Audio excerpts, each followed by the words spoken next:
स्थान नहीं है, इसलिए यह कानून जरूरी है। तो यह कानून अगर भारत में रहता है तो इससे भारत के बहुजनों को कोई खतरा नहीं है।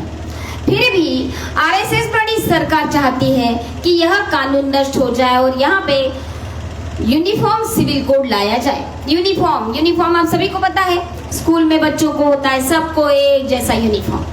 ये जो यूनिफॉर्म सिविल कोड है, यानी कि सभी के लिए समान कानून सरकार लाना चाहती है। पिछले 9 साल से इस मुद्दे को वो उठाकर रखी हुई है कि इस देश में हम लोग यूनिफॉर्म सिविल कोड लाएंगे, कॉमन सिविल कोड लाएंगे, ऐसा उन्होंने हर बार बताया। अब ये कानून उन्होंने क्यों लाना है यह नहीं बताया, बल्कि लोगों को यह बताया, मीडिया के द्वारा बताया कि जो लोग विदेश से आए हैं उनके लिए अलग कानून होना चाहिए। जैसे उन्होंने एनआरसी के समय पर हमें बताया था कि मुस्लिम इस देश के बाहर से आए हुए लोग हैं, वो हमारे देश के नहीं हैं और इसलिए उनके अलग से नेशनलिटी चेक करनी चाहिए, राष्ट्रीयत्व चेक करना चाहिए, नागरिकत्व चेक करना चाहिए, ऐसा सरकार ने बताया। जो कि जब हमारे लोगों ने मीडिया में देखा, सुना, तो हमारे लोगों को लगा इसमें क्या गलत है। अगर वो बाहर से आए हुए लोग हैं, अगर वो हमारे देश के नागरिक नहीं हैं, तो उन्हें इस देश की नागरिकता नहीं मिलती है, तो इससे हमें कोई फर्क नहीं पड़ता है और इसलिए उन्हें इस देश का नागरिकत्व ना मिले, इसलिए हम लोग भी आपके साथ में शामिल हो जाते हैं, यह सोचकर हमारे लोग भी उसमें शामिल हो। लेकिन जो वाम safe, Bharat Mukti Morcha, Buddhist international network, ये जो संगठन है, ये यूं ही सरकार ने बताया और उसके पीछे चल दिए, ऐसे संगठन तो नहीं है। तो उन्होंने सोचा, इस पर विचार किया, विचार करके उन्हें जो दिखाई दिया वो उन लोगों के सामने लाया, क्योंकि मीडिया हमें सही बातें नहीं बताती है। ये हमारा आज तक का अनुभव है, बाबा साहब के समय से अनुभव है और इसलिए हमने इस बात को जब जांच पड़ताल किया तब पता चला कि एनआरसी के तहत मुस्लिम लोगों को नहीं खदेड़ा जा रहा। मुस्लिम लोगों के नेशनलिटी का यह सवाल नहीं है, उनके नागरिकत्व का सवाल नहीं है, बल्कि ये इस देश के SC ST OBC के नागरिकत्व का सवाल है। और इसमें आसाम में जिन लोगों को ट्रांजिट कैंप में बंद करके रखा था, उनमें से 43% लोग जो OBC के हैं, यानी कि OBC लोगों को आप लोग इस देश के नागरिकत्व से हटाना चाहते हैं। यह इतना बड़ा बुरा काम आप कर रहे हो, यह मीडिया ने हमसे छुपाया और मीडिया ने यह बात छुपाने की वजह से हम लोग यह समझते रहे कि एनआरसी CAA आता है तो हमें इससे कोई फर्क नहीं पड़ेगा, पर यह बात गलत थी। और जैसे ही हमें यह बात पता चली, हमने घर घर जाकर लोगों में इसका प्रचार प्रसार किया, लोगों को बताया कि अगर एनआरसी CAA आता है तो हमारा राष्ट्रीयत्व भी खतरे में पड़ सकता है, क्योंकि उसके लिए जो 14 उन्होंने निकष लगाए हैं, परिमाण लगाए हैं, वो सारे परिमाण हमारे लिए लागू नहीं होते हैं और हम भी इसमें भारत के नागरिक सिद्ध नहीं होंगे। इसलिए हमें यह कानून, हमें यह एनआरसी CAA नहीं चाहिए और इसका हमने पुरजोर विरोध किया और सरकार को ये सिर्फ और सिर्फ वाम से भारत मुक्ति की वजह से एनआरसी और CAA बंद हुआ। इसका पूरा श्रेय वाम से भारत मुक्ति मोर्चा को जाता है। अब वैसे ही अब जब ये यूनिफॉर्म सिविल कोड आया है तो हमारे लोगों को लगता है क्यों नहीं सबको समान अधिकार होना चाहिए। लोगों को जब पूछते हैं हम घर में जाके, जब मैं सामान्य महिलाओं में फील्ड वर्क करती हूँ, जब मैं उन्हें पूछती हूँ क्या समान कायदा होना चाहिए, तो वो कहती हाँ जरूर होना चाहिए, बिल्कुल होना चाहिए। पर क्यों होना चाहिए और इस कानून के तहत सरकार हम पर क्या थोपना चाहती है, ये जब हम उनको बताते हैं तो उन्हें पता चलता है कि ये जो यूनिफॉर्म सिविल कोड है वो कितना गलत है और इससे हमारा कितना नुकसान होने वाला है। अब इस कानून से क्या होगा, सिर्फ आदिवासियों के कस्टमरी लॉ खत्म होंगे ऐसा नहीं है, बल्कि जो अधिकार संविधान के तहत SC ST OBC NTDAT VJT अलग जो धर्मांतरित लोग हैं, माइनॉरिटी के लोग हैं, उन सभी को जो भी कानून या सहूलत या अधिकार प्राप्त हुए हैं, उन सभी के वह अधिकार यहाँ से खत्म होने वाले हैं, जो कि हम लोग यह खत्म नहीं करना चाहते। हम यह कॉमन सिविल कोड नहीं लाना चाहते, हम इसका विरोध कर रहे हैं। पिछले जब से यह कानून आने की बात हुई है तब से हम विरोध कर रहे हैं। वीडियो बनाकर सोशल मीडिया पे डाल रहे हैं, लेख लिखकर सोशल मीडिया पर डाल रहे हैं, घरों में जाकर लोगों को बता रहे हैं। क्यों? क्योंकि यह जो कानून है, यहाँ आने से क्या होगा? भारत एक ऐसा देश है जहाँ की भौगोलिक परिस्थिति अलग है, भौगोलिक स्ट्रक्चर अलग है, यहाँ का सामाजिक स्तर सबका अलग अलग है, यहाँ का शैक्षणिक स्तर अलग है, आर्थिक स्तर अलग है। पहाड़ों में कुछ लोग रहते हैं, कुछ पर्जन्य वृष्टि ज्यादा होती है वहां पर रहने वाले लोग हैं, कुछ बर्फीली प्रदेश में रहने वाले लोग हैं, कुछ क्या उसे कहते हैं दुष्काल, वहां पे रहने वाले लोग हैं। तो उनके लिए एक कानून लागू नहीं हो सकता। जो लोग आर्थिक दृष्टि से बहुत सक्षम है, जो क्लास 1 है, जो व्हाइट कॉलर है, उनके लिए और बिलो पॉवर्टी लाइन के नीचे रहने वाले लोगों के लिए एक कानून नहीं हो सकता। जो लोग धर्म का पालन करने के लिए पूरे भारत में जहां भी चाहे उनकी सभाएं होती है, उनके बड़े बड़े अधिवेशन होते हैं, ओपन सड़क पे होते हैं, खुले आम होते हैं, उनके लिए कोई कानून नहीं है। और जो लोग अपने न्याय के लिए, हक अधिकार के लिए लड़ते हैं, उनके लिए कानून ने 144 लगाया। हमारे कार्यकर्ताओं के लिए सरकार रोक लगाती है, कार्यक्रम लेना है तो परमिशन नहीं देती है। हम वैसे भी परमिशन मांगने वाले लोग नहीं हैं, हम उनको सिर्फ इंटीमेशन देके कहते हैं हम लोग कार्यक्रम लेंगे, लेकर रहेंगे और लेकर रहते हैं।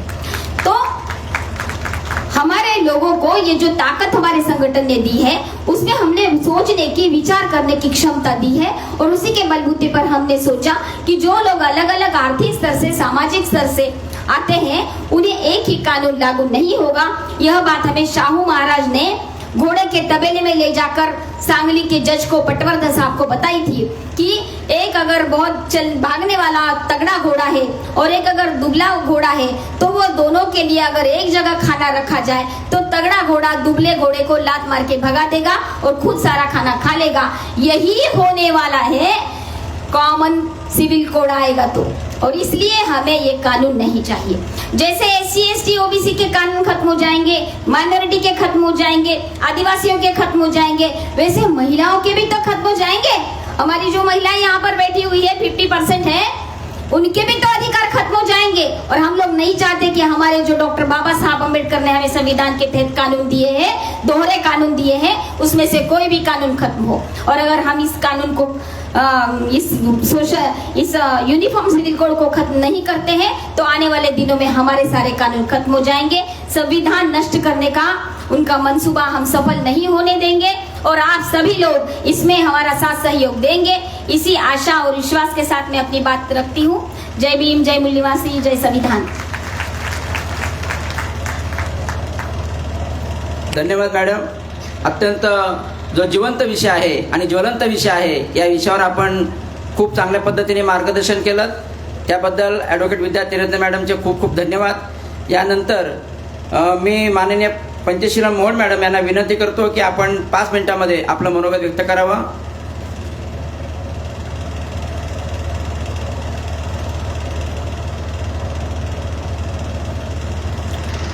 सर्वप्रथम जगाला शांतीचा आणि क्रांतीचा संदेश देणारे तथागत गौतम बुद्ध यांना त्रिवार वंदन करते। सर्व आमचे मूलनिवासी महापुरुष आणि महापुरुषांना विनम्र अभिवादन करते। आजच्या सत्राचे अध्यक्ष माननीय वामन मेश्राम सर, प्रमुख वक्ता प्रताप चाटसे सर, राज्याचे बिनचे अध्यक्ष मान्य मधुकर गव्हांदे, बनते सोमानंद आणि इतर उपस्थित सर्व मान्यवर। तर मी या विषयावर बोलणार आहे। मुंबईचा संस्थापक धम्मराजा चक्रवर्ती सम्राट अशोक मौर्य आहेत, तर महाराष्ट्राचे संस्थापक सम्राट अशोकाचे मराठी नागलोक आहेत। मुंबई व कोकण भागातील प्राचीन बौद्ध लेण्यांचे विकृतीकरण, ब्राह्मणीकरण थांबवण्यासाठी काय केले पाहिजे? साथियो, आपणा सर्वांना माहीत आहे की भारत ही बुद्धाची भूमी आहे। पश्चिमेपासून पूर्वेपर्यंत किंवा उत्तरेपासून दक्षिणेपर्यंत कुठेही खोदकाम करा, कुठेही बुद्धच आढळते। तसंच महाराष्ट्राचा सुद्धा एक इतिहास आहे। महाराष्ट्रामध्ये सुद्धा सम्राट अशोकाने 4 स्तूप बांधले होते, पण ते 4 स्तूप कुठे आहेत याची अजूनही लोकांना बऱ्यापैकी कल्पना नाही आहे। जर बुद्धिस्ट इंटरनॅशनल नेटवर्क हे जे 5वं राज्य अधिवेशन इथे होत आहे, बुद्धिस्ट इंटरनॅशनल नेटवर्क जिथे कुठे आंदोलनाचा किंवा कार्यक्रम घेते, तर त्या स्थळाला एक विशेष महत्त्व असतं की त्या ठिकाणी एखादा स्तूप असेल, विहार असेल, लेणी असेल. तर मुंबईला सुद्धा खूप महत्त्व आहे. मुंबई ही मौर्यांचीच आहे असा एक इतिहास आहे. आणि इथे जे ठाणे आहे हे सुद्धा नागांचे केंद्र होते. आणि इथे जो सोपारा स्तूप आहे, नाला सोपारा इथे जो स्तूप आहे, त्या सोपारा स्तूपाचा एक ऐतिहासिक इतिहास आहे की या सोपारा स्तूपामध्ये जो विहार आहे ते विहार भंते पुन्न जे त्यावेळेस होते, बुद्धाच्या समकालीन होते, बुद्धाकडनंच त्यांनी दीक्षा घेतली होती. आणि नंतर ते त्यांच्या देशामध्ये सुपरांत नावाचा देश, त्याला अपरांत सुद्धा म्हणतात, त्या देशामध्ये ते धम्मप्रचार करण्याकरता गेले होते. तर इथे त्यांनी भंते पुन्ननी भगवान बुद्धांना त्या विहाराचं उद्घाटन करण्याकरता बोलवलं होतं आणि भगवान बुद्धांनी त्या विहाराचं उद्घाटन केलं होतं सोपाऱ्याला. आता तुम्ही लोक अनेक मुंबईमध्ये राहता, अनेक लोक शिक्षणाकरता इथे येतात. मी सुद्धा पोस्ट ग्रॅज्युएशन मुंबईवरून केलं, परंतु मला हा इतिहास माहीत नव्हता. म्हणजे आमची लोक काय करतात, पैसा आला, काही टूर करायचा असेल, गोव्याला जातील, इकडे तिकडे जातील, पण आमची हे जे बुद्धाची विरासत आहे, सम्राट अशोकाची विरासत आहे, हीच आपल्याला माहित नाही. मी मुंबईमध्ये सोपारा स्तूप अजूनही पाहिला नाही, पण जेव्हापासून बीडमध्ये आले तेव्हापासून मला याची उत्सुकता लागली की हा सोपारा स्तूप कसा आहे आणि ते आपण बघायला पाहिजे. तर हा सोपारा जो स्तूप आहे हा बुद्धाच्या भिक्षापात्रावर आहे.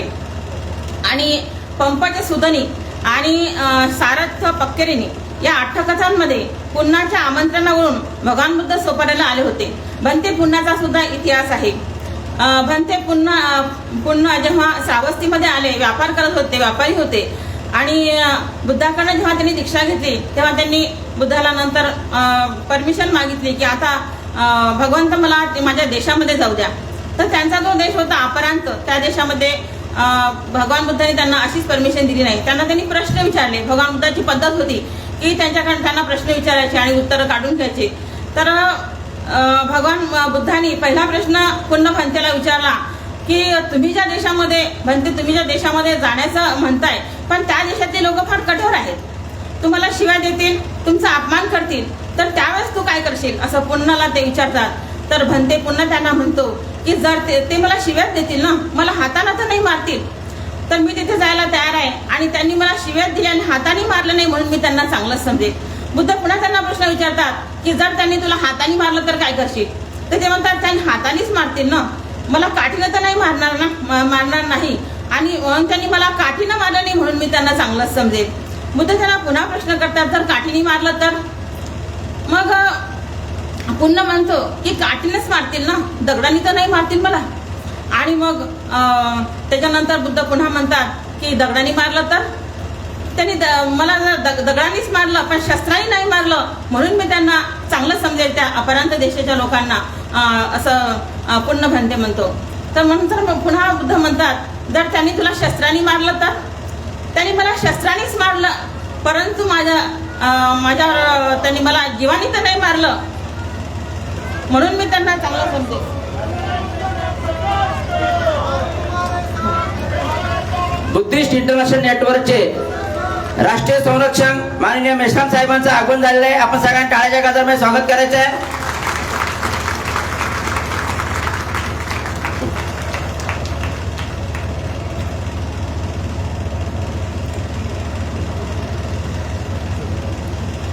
तर पुन्हा भगवान बुद्धाला म्हणतो की त्यांनी मला शस्त्रानेच मारलं परंतु मला जीवानिशी नाही मारलं म्हणून मी त्यांना चांगलंच समजेल.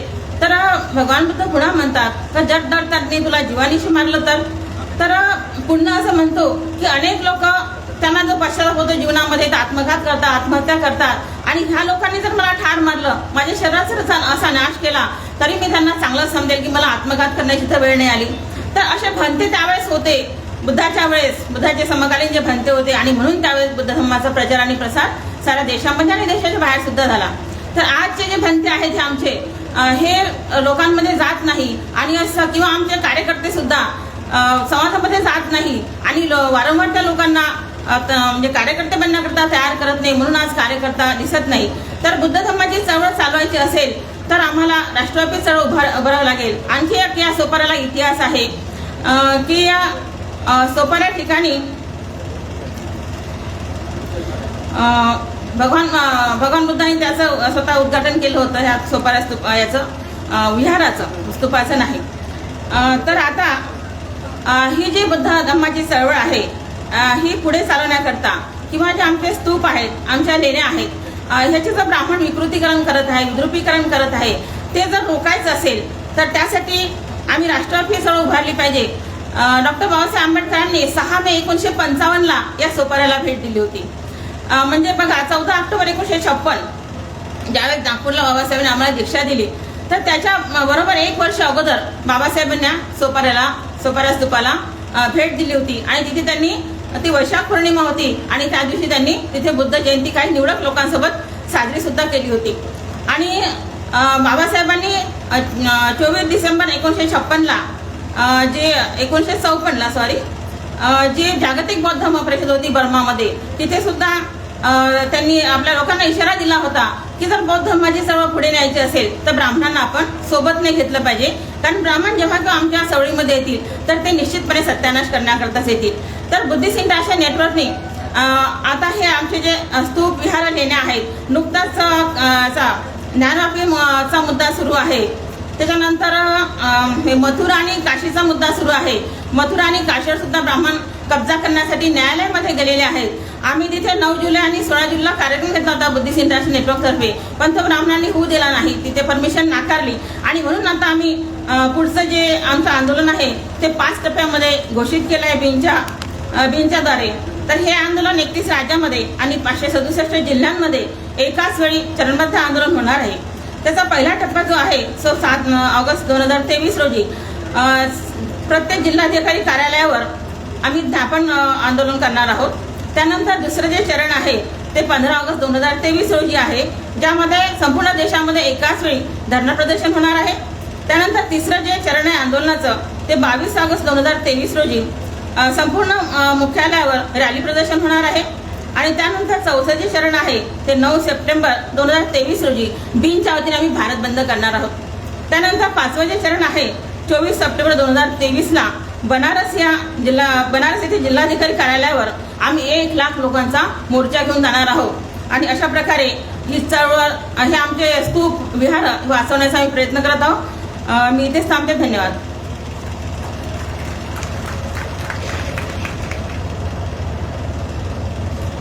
धन्यवाद मॅडम. आपण अत्यंत चांगल्या शब्दामध्ये आणि बुद्धिस्ट इंटरनॅशनल नेटवर्कच्या ज्या विषयावर आपण चर्चा केली त्याबद्दल आपले धन्यवाद. यानंतर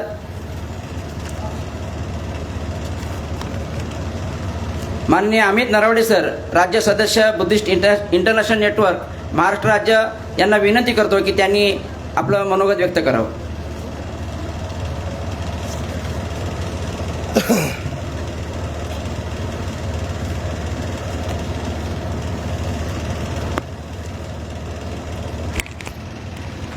हेलो साथियों,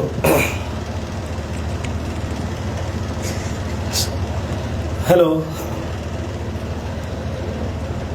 ज्या महामानवांनी तमाम बहुजनांच्या उद्धाराचं काम केलं, कार्य केलं, त्या सर्व महापुरुषांना आपणा सर्वांच्या साक्षीनं विनम्र अभिवादन करतो. आणि हा जो दुसरं आणि तिसरं सत्र आपण चालू केलेलं आहे, हे दुसरं आणि तिसरं सत्र एकत्र स्वरूपात चालू करत आहोत. साहेब मान्यवर वामन मेश्राम साहेब या ठिकाणी आलेले आहेत. आपण हे दुसरं सत्र आणि तिसऱ्या सत्राचा जो विषय आहे तो विषय फार गंभीर आहे आणि त्या गंभीर विषयाच्या संदर्भानं निश्चित स्वरूपामध्ये आपण उत्सुक आहात माहिती ऐकण्यासाठी. परंतु याच्यात एक आम्ही खऱ्या अर्थानं आमच्या इतिहासाची उजळणी का करत आहोत किंवा इतिहासात गाडल्या गेलेले मुर्दे केवळ उखाडणं किंवा मुर्द्यांना उकरून काढणं हा केवळ उद्देश नाहीये, ही गोष्ट तुम्हाला लक्षात घ्यावी लागेल. कारण मुद्दा तथागत बुद्धाचा वारसा प्रतिक्रांतीनंतर ज्या ब्राह्मणांनी संपवला फार महत्वपूर्ण आहे की तथागत बुद्धाचा वारसा प्रतिक्रांतीनंतर, पुष्यमित्र शृंगाच्या प्रतिक्रांतीनंतर तथागत बुद्धाचा वारसा संपवला. तोच वारसा धम्मराजा सम्राट अशोकानं उकरून काढला आणि तोही जमिनीच्या खाली दडलेला तो वारसा पुन्हा जगाच्या समोर उजागर केला आणि पुन्हा हा देश भारत बौद्धमय केलेला आहे. आम्ही पुन्हा एकदा आधुनिक भारतामध्ये झालेल्या प्रतिक्रांतीमध्ये दडलेला बौद्ध धम्म उकरून काढून पुन्हा हा देश भारत बौद्धमय करण्याच्या मार्गाला लागलेलो आहोत. हा मुद्दा जास्त महत्वाचा आहे. केवळ इतिहासावर चर्चा करणं हा आता सिंपल असा मुद्दा नाही राहिलेला आहे. आम्ही हा नागवंशीयांचा देश, ज्या नागवंशी लोकांनी बौद्ध धर्माचा केवळ स्वीकार केला नाही. कारण काय झालं की बौद्ध धर्माला सिंपली धर्म मानल्यामुळे एक थोडी अडचण निर्माण झालेली आहे.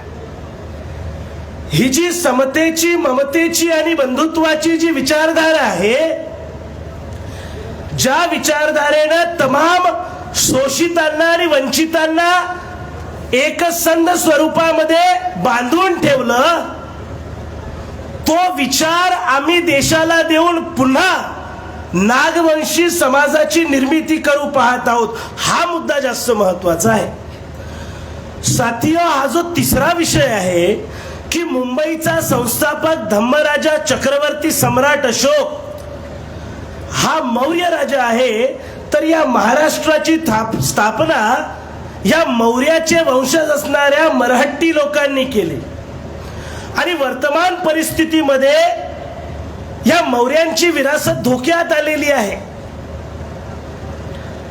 आम्ही हे आंदोलन, हे अधिवेशन कल्याणमध्ये का घेत आहोत, मी पहिल्या सत्रामध्ये तुमच्या समोर माहिती ठेवली. साथियो, या कल्याणच्या जवळ एक लोणाड नावाचं गाव आहे, बापगावच्या जवळ. इथले कुणी स्थानिक लोक असतील तर त्यांना माहित आहे. या लोणाडच्या जवळ जी भूमी आहे ती मौर्यांनी तयार केलेली भूमी आहे. या ठिकाणी सोपाऱ्याचा स्तूप असेल. इतिहासामध्ये आता नवीन संशोधन समोर आलेलं आहे. आपल्या लोकांना आर्किओलॉजीच्या संबंधामध्ये जेव्हा बुद्धिस्ट इंटरनॅशनल नेटवर्क काम करू लागलं तेव्हा आमच्या लोकांना आर्किओलॉजी समजायला लागली. त्याच्या अगोदर पुरातत्व विभागाचा आणि पुरातत्व शास्त्राचा आणि आपला जास्त काही संबंध आला नाही. सोपाऱ्याच्या स्तूपानंतर सोपाऱ्याच्या जवळ हे कल्याण हे शहर आहे आणि कल्याणमध्ये एक लोणाड नावाचं गाव आहे. या गावामध्ये एक प्राचीन लेणी आहे. ही प्राचीन लेणी वर्तमानामध्ये खांडेश्वरी देवी म्हणून प्रसिद्ध आहे. खांडेश्वरी देवीचं मंदिर बापगाव पासून अगदी 2-4 किलोमीटरवर ती लेणी आहे. साथियो, ही लेणी नाही आहे, हे महाबुद्ध विहार आहे. बुद्ध विहार, लेणी आणि स्तूप हे वेगवेगळे आहेत. चैत्य, बुद्ध विहार, लेणी आणि स्तूप याच्यात फरक आहे. हे बुद्ध विहार का आहे तर या बुद्ध विहारामध्ये धम्माच्या शिक्षणाचा प्रसार प्रचार होत होता. एवढंच नाही तर ती वास्तू बौद्ध वास्तू आहे आणि ती बौद्ध वास्तू महाविहार आहे किंवा विहार आहे. हे असे दस्तावेज आणि पुरावे माझ्या वाचनांती हे मी संग्रहित केले आणि मूलनिवासी पब्लिकेशन कडे आपण ते लवकरात लवकर पब्लिश करण्याची विनंती करत आहे. लोणाडच्या त्या विहारामध्ये प्रत्यक्ष बुद्धाची मूर्ती नाही. प्रत्यक्ष तुम्ही जर व्हिजिट करायला गेलात तर प्रत्यक्ष बुद्धाची मूर्ती दिसत नाही आणि मूर्ती न दिसल्यामुळे आमच्या लोकांना ही वास्तू आमची आहे याची कल्पना नाहीये. मग त्या वास्तूमध्ये मोठ्या प्रमाणावर ब्राह्मणवादी विचारधारांच्या लोकांनी देवी देवतेचं पूजन करणं चालू केलेलं आहे. आणि दुसरी एक महत्वाची गोष्ट आहे ती मी या ठिकाणी सांगतो की ती जे खांडेश्वरी नावाच्या देवी बसवून जे पूजा अर्चा करणारी जी लोक आहेत ते मोठ्या प्रमाणावर आगरी समाजाचे लोक आहेत. ही गोष्ट आम्हाला समजून घ्यावी लागेल की या आगरी समाजाचा आणि लेण्यांचा काय संबंध आहे. आगरी लोक हे मूलतः पनी लोक आहेत. आगरी लोक हे मूलतः पनी म्हणजे व्यापारी आहे आणि पनी हा शब्द पाणी या शब्दापासून निर्माण झालेला आहे. पाणी म्हणजे पाण्याच्या मार्गाने व्यापार करणारे लोक पनी. आणि हे पनी लोक हे आगरी कोळी समाजाचे हे सगळे पनी लोक व्यापारी लोक आहेत. आणि या व्यापारी लोकांनी बौद्ध धर्माचा या मुंबई आणि कोस्टल एरियामध्ये फार मोठ्या प्रमाणावर प्रसार आणि प्रचार केलेला आहे.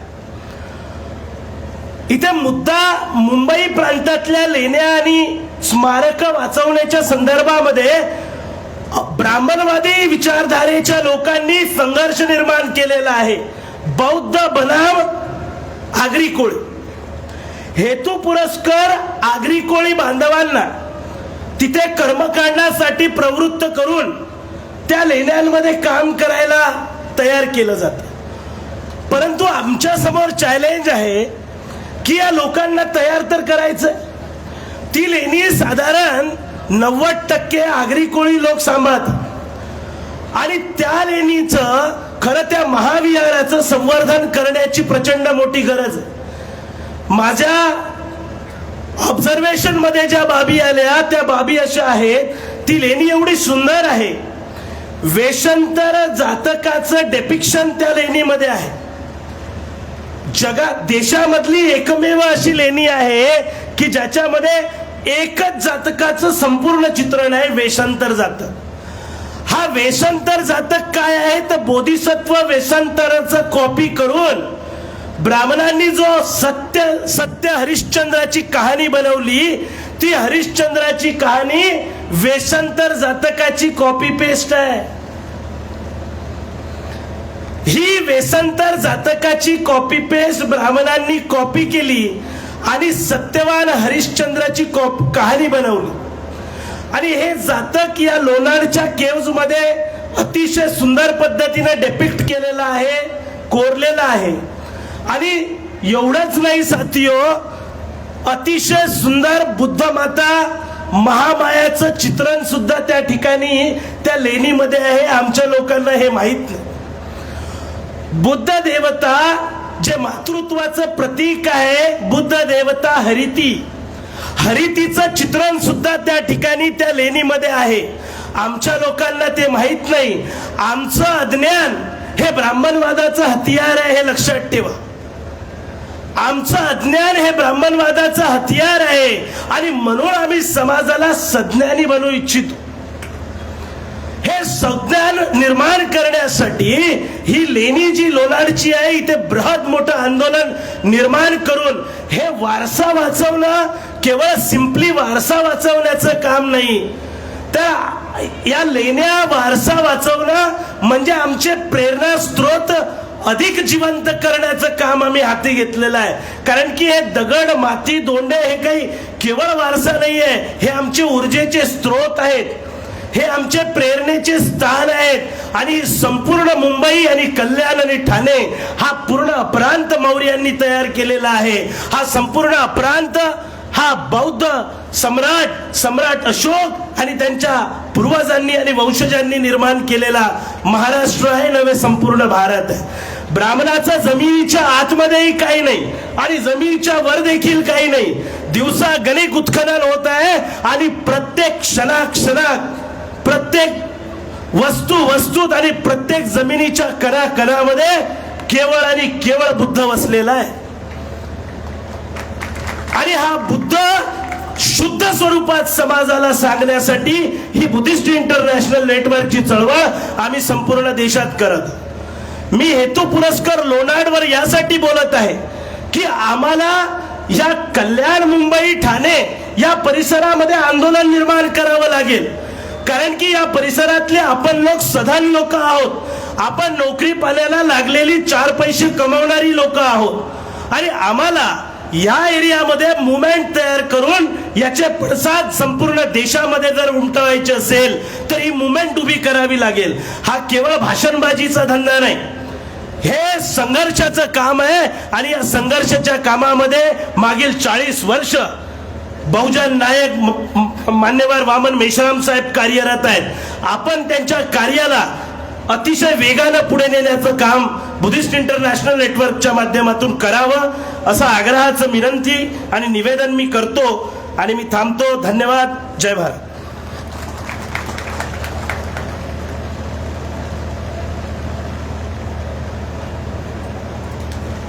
धन्यवाद सर. अत्यंत मार्मिक आणि योग्य असं आपण या ठिकाणी मार्गदर्शन केलेलं आहे. खरं तर मुंबई ही आपल्या नाग लोकांचीच मुंबई आहे, याबद्दल आपण सखोल असं मार्गदर्शन केलं. यानंतर मी जे पेशंट जरी डॉक्टर असले तरीसुद्धा इतिहासावर आणि या देशाच्या भूमीतील प्रत्येक गोष्टीवर ज्यांचं अत्यंत बारकाईने लक्ष आहे आणि खूप अभ्यासपूर्ण असं बुद्धिझमवर ज्यांचं संशोधन चालू आहे, असे या देशातील एक नामवंत संशोधक मान्य डॉक्टर प्रताप साक्षे सर यांना मी विनंती करतो की आपण या विषयासंदर्भात आपले मनोगत व्यक्त करावे.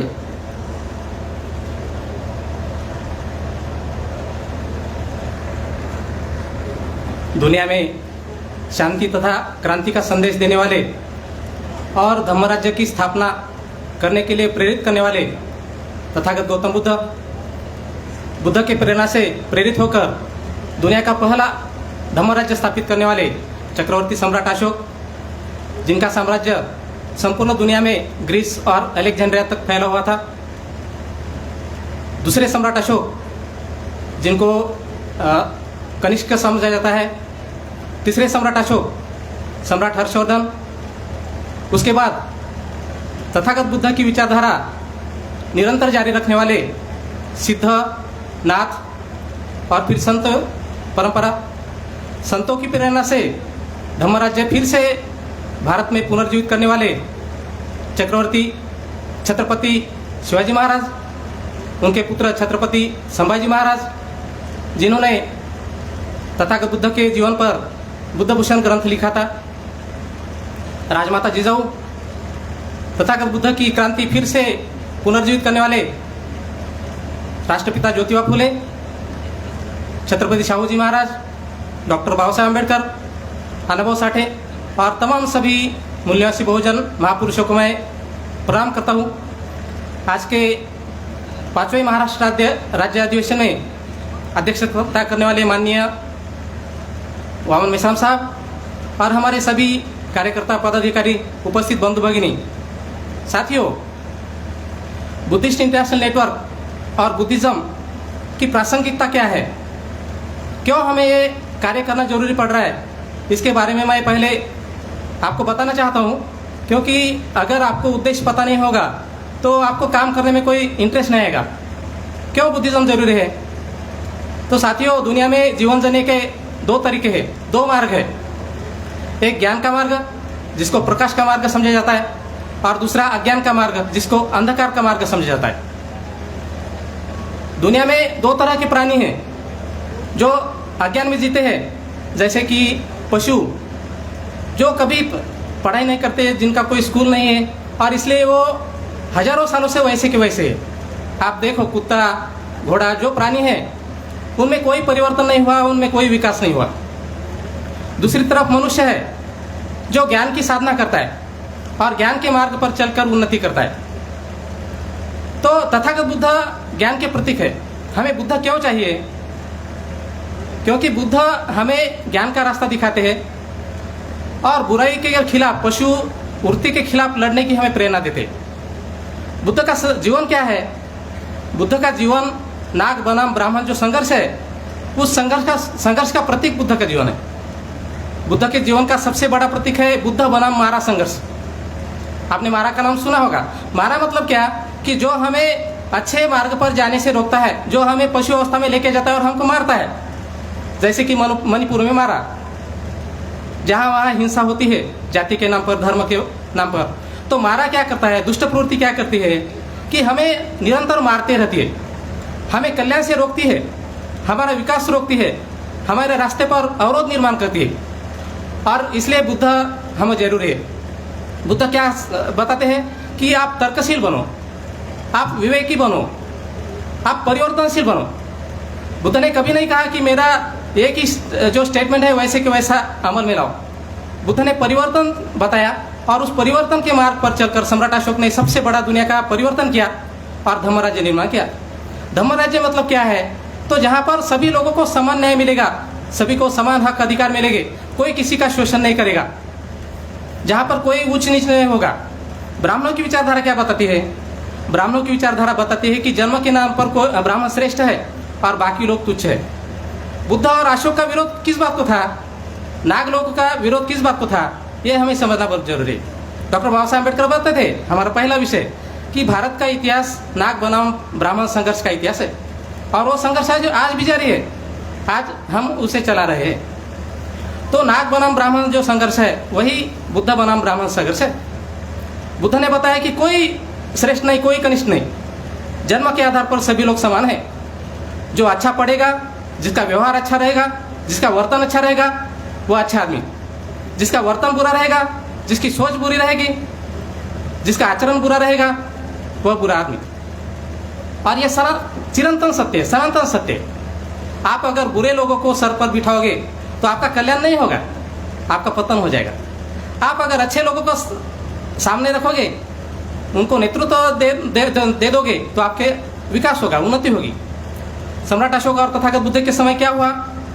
तथागत बुद्ध ने जो अच्छे लोगों का संघ बनाया था, जिसे भिक्षु संघ बोलते हैं। भिक्षु संघ मतलब कोई भिक्षु नहीं है, तो 4 लोगों का संघ था, भिक्षु, भिक्षुनी, उपासक, उपासिका। हम लोग ये मानते हैं कि केवल भिक्षु लोगों का संघ मतलब बुद्ध का संघ, ये बहुत गलत बात है। बुद्ध का संघ मतलब भिक्षु, भिक्षुनी, उपासक, उपासिका। महिलाओं ने भी भिक्षुनी बनना चाहिए, पुरुषों ने भी भिक्षु बनना चाहिए, और उन्होंने अपने समाज को बनाने के लिए लीड करना चाहिए। आज हमारा विकास क्यों नहीं हो रहा है? क्योंकि हमें मार्गदर्शक कोई नहीं है। जिस समाज का दिशा निर्देशन नहीं होता वो समाज पीछे जाता है। जिस समाज को दिशा निर्देशन देने वाले लोग रहते हैं उस समाज की उन्नति होती। तथागत बुद्ध के समय भिक्षु, भिक्षुनी, उपासक, उपासिका टॉर्च बीरर्स थे, प्रकाश की तरफ लेके जाने वाले थे, और इसलिए समाज का विकास हुआ। आज भी जहाँ जहाँ पर बुद्धिज्म है वहाँ पर उन्नति है। चाइना दुनिया में 1 नंबर का देश है, बुद्धिस्ट राष्ट्र है। जापान दुनिया में 1 नंबर का देश है, बुद्धिस्ट राष्ट्र है। कोरिया दुनिया में उन्नति की राह पर है। श्रीलंका देखो, छोटा देश है लेकिन बेहद साफ सुथरा देश, गंदगी जैसा नहीं है इधर के जैसा। तो लोगों के आचरण में बदलाव होना बहुत जरूरी है। लोगों के आचरण में परिवर्तन हो गया तो कोई किसी का शोषण नहीं करेगा, एक दूसरे के साथ प्रेम भाव से, बंधुभाव से रहेंगे। अभी हमारे दिमाग पर क्या सवार है? अभी हमारे दिमाग पर ब्राह्मणवाद सवार है, और ब्राह्मणवाद के प्रभाव में हम क्या करते हैं? एक दूसरे की नफरत करते हैं, एक दूसरे की कंपैरिजन करते हैं, खुद को बड़ा मानते हैं, दूसरे को छोटा मानते हैं। हमारा अपने पड़ोसी से भी जमता नहीं। अगर आपका पड़ोसी के साथ भी नहीं जमता तो आप परिवर्तन कैसा कर पाओगे? बुद्ध ने कहा अगर तुम्हें दुनिया में परिवर्तन करना है तो सबसे पहले करुणा, बंधुत्व की भावना आपको फैलानी पड़ेगी। सभी जाति समुदाय के लोगों के साथ आपको बंधुभाव विकसित करना पड़ेगा, और वह काम हम से Bharat Mukti Morcha Buddhist international network के माध्यम से कर रहे हैं। ज्ञान क्यों जरूरी है? ज्ञान के माध्यम से हमें अपनी एहसास होता है, हमें हमारी जो गौरवशाली पहचान है वो पहचान हमें मिलाती है। जो विजेता लोग होते हैं, जो सरंजाम लोग होते हैं, जो मतलब डोमिनेटिंग करने वाले लोग होते हैं, उनकी स्ट्रैटेजी क्या रहती है? वो लोग डोमिनेट करने के लिए डोमिनेट करने के लिए दूसरे लोगों को दबाते हैं, और उनका जो गौरवशाली इतिहास है वह इतिहास खत्म करने का काम करते हैं। भारत में क्या हुआ? भारत में हमारा जो कुछ इतिहास है, विरासत है, जिससे हमें प्रेरणा मिल सकती थी, जिससे हमें सम्मान और गौरव प्राप्त हो सकता था, उस इतिहास को ब्राह्मणों ने नष्ट किया। और उस गौरव को नष्ट होने के कारण हम अपने आप को कम समझते हैं, हम अपने आप को दलित समझते हैं, पददलित समझते हैं, क्या क्या समझते रहते। तो हमें अगर फिर से उन्नति के राह पर जाना है तो हमें अपना इतिहास फिर से बाहर लाना पड़ेगा, और इसलिए हम बुद्धिस्ट इंटरनेशनल नेटवर्क के माध्यम से बुद्धिज्म का इतिहास सामने ला रहे हैं। बुद्धिस्ट इतिहास सामने आने से क्या परिवर्तन होगा?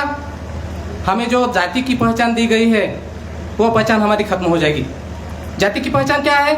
हमारे अपमान की पहचान है, हमें पतित करने वाली पहचान है। जाति के आधार पर ब्राह्मण श्रेष्ठ हो जाता है और हम शूद्र अतिशूद्र बन जाते हैं। शूद्र अतिशूद्र अगर बनना है, आपको रहना है, पिछड़ा आदिवासी रहना है तो आप रहो, तो फिर हिंदू धर्म में जो रहते हैं उनका शोषण होता है। तो इसलिए तथागत बुद्ध ने कहा कि ये जो मार्ग है ब्राह्मण धर्म का मार्ग, जो हमें नीचे दबाने का कोशिश करता है, सिर्फ ब्राह्मण को हमारे सर पर बिठा के रखता है, ये मार्ग हमें नहीं चाहिए।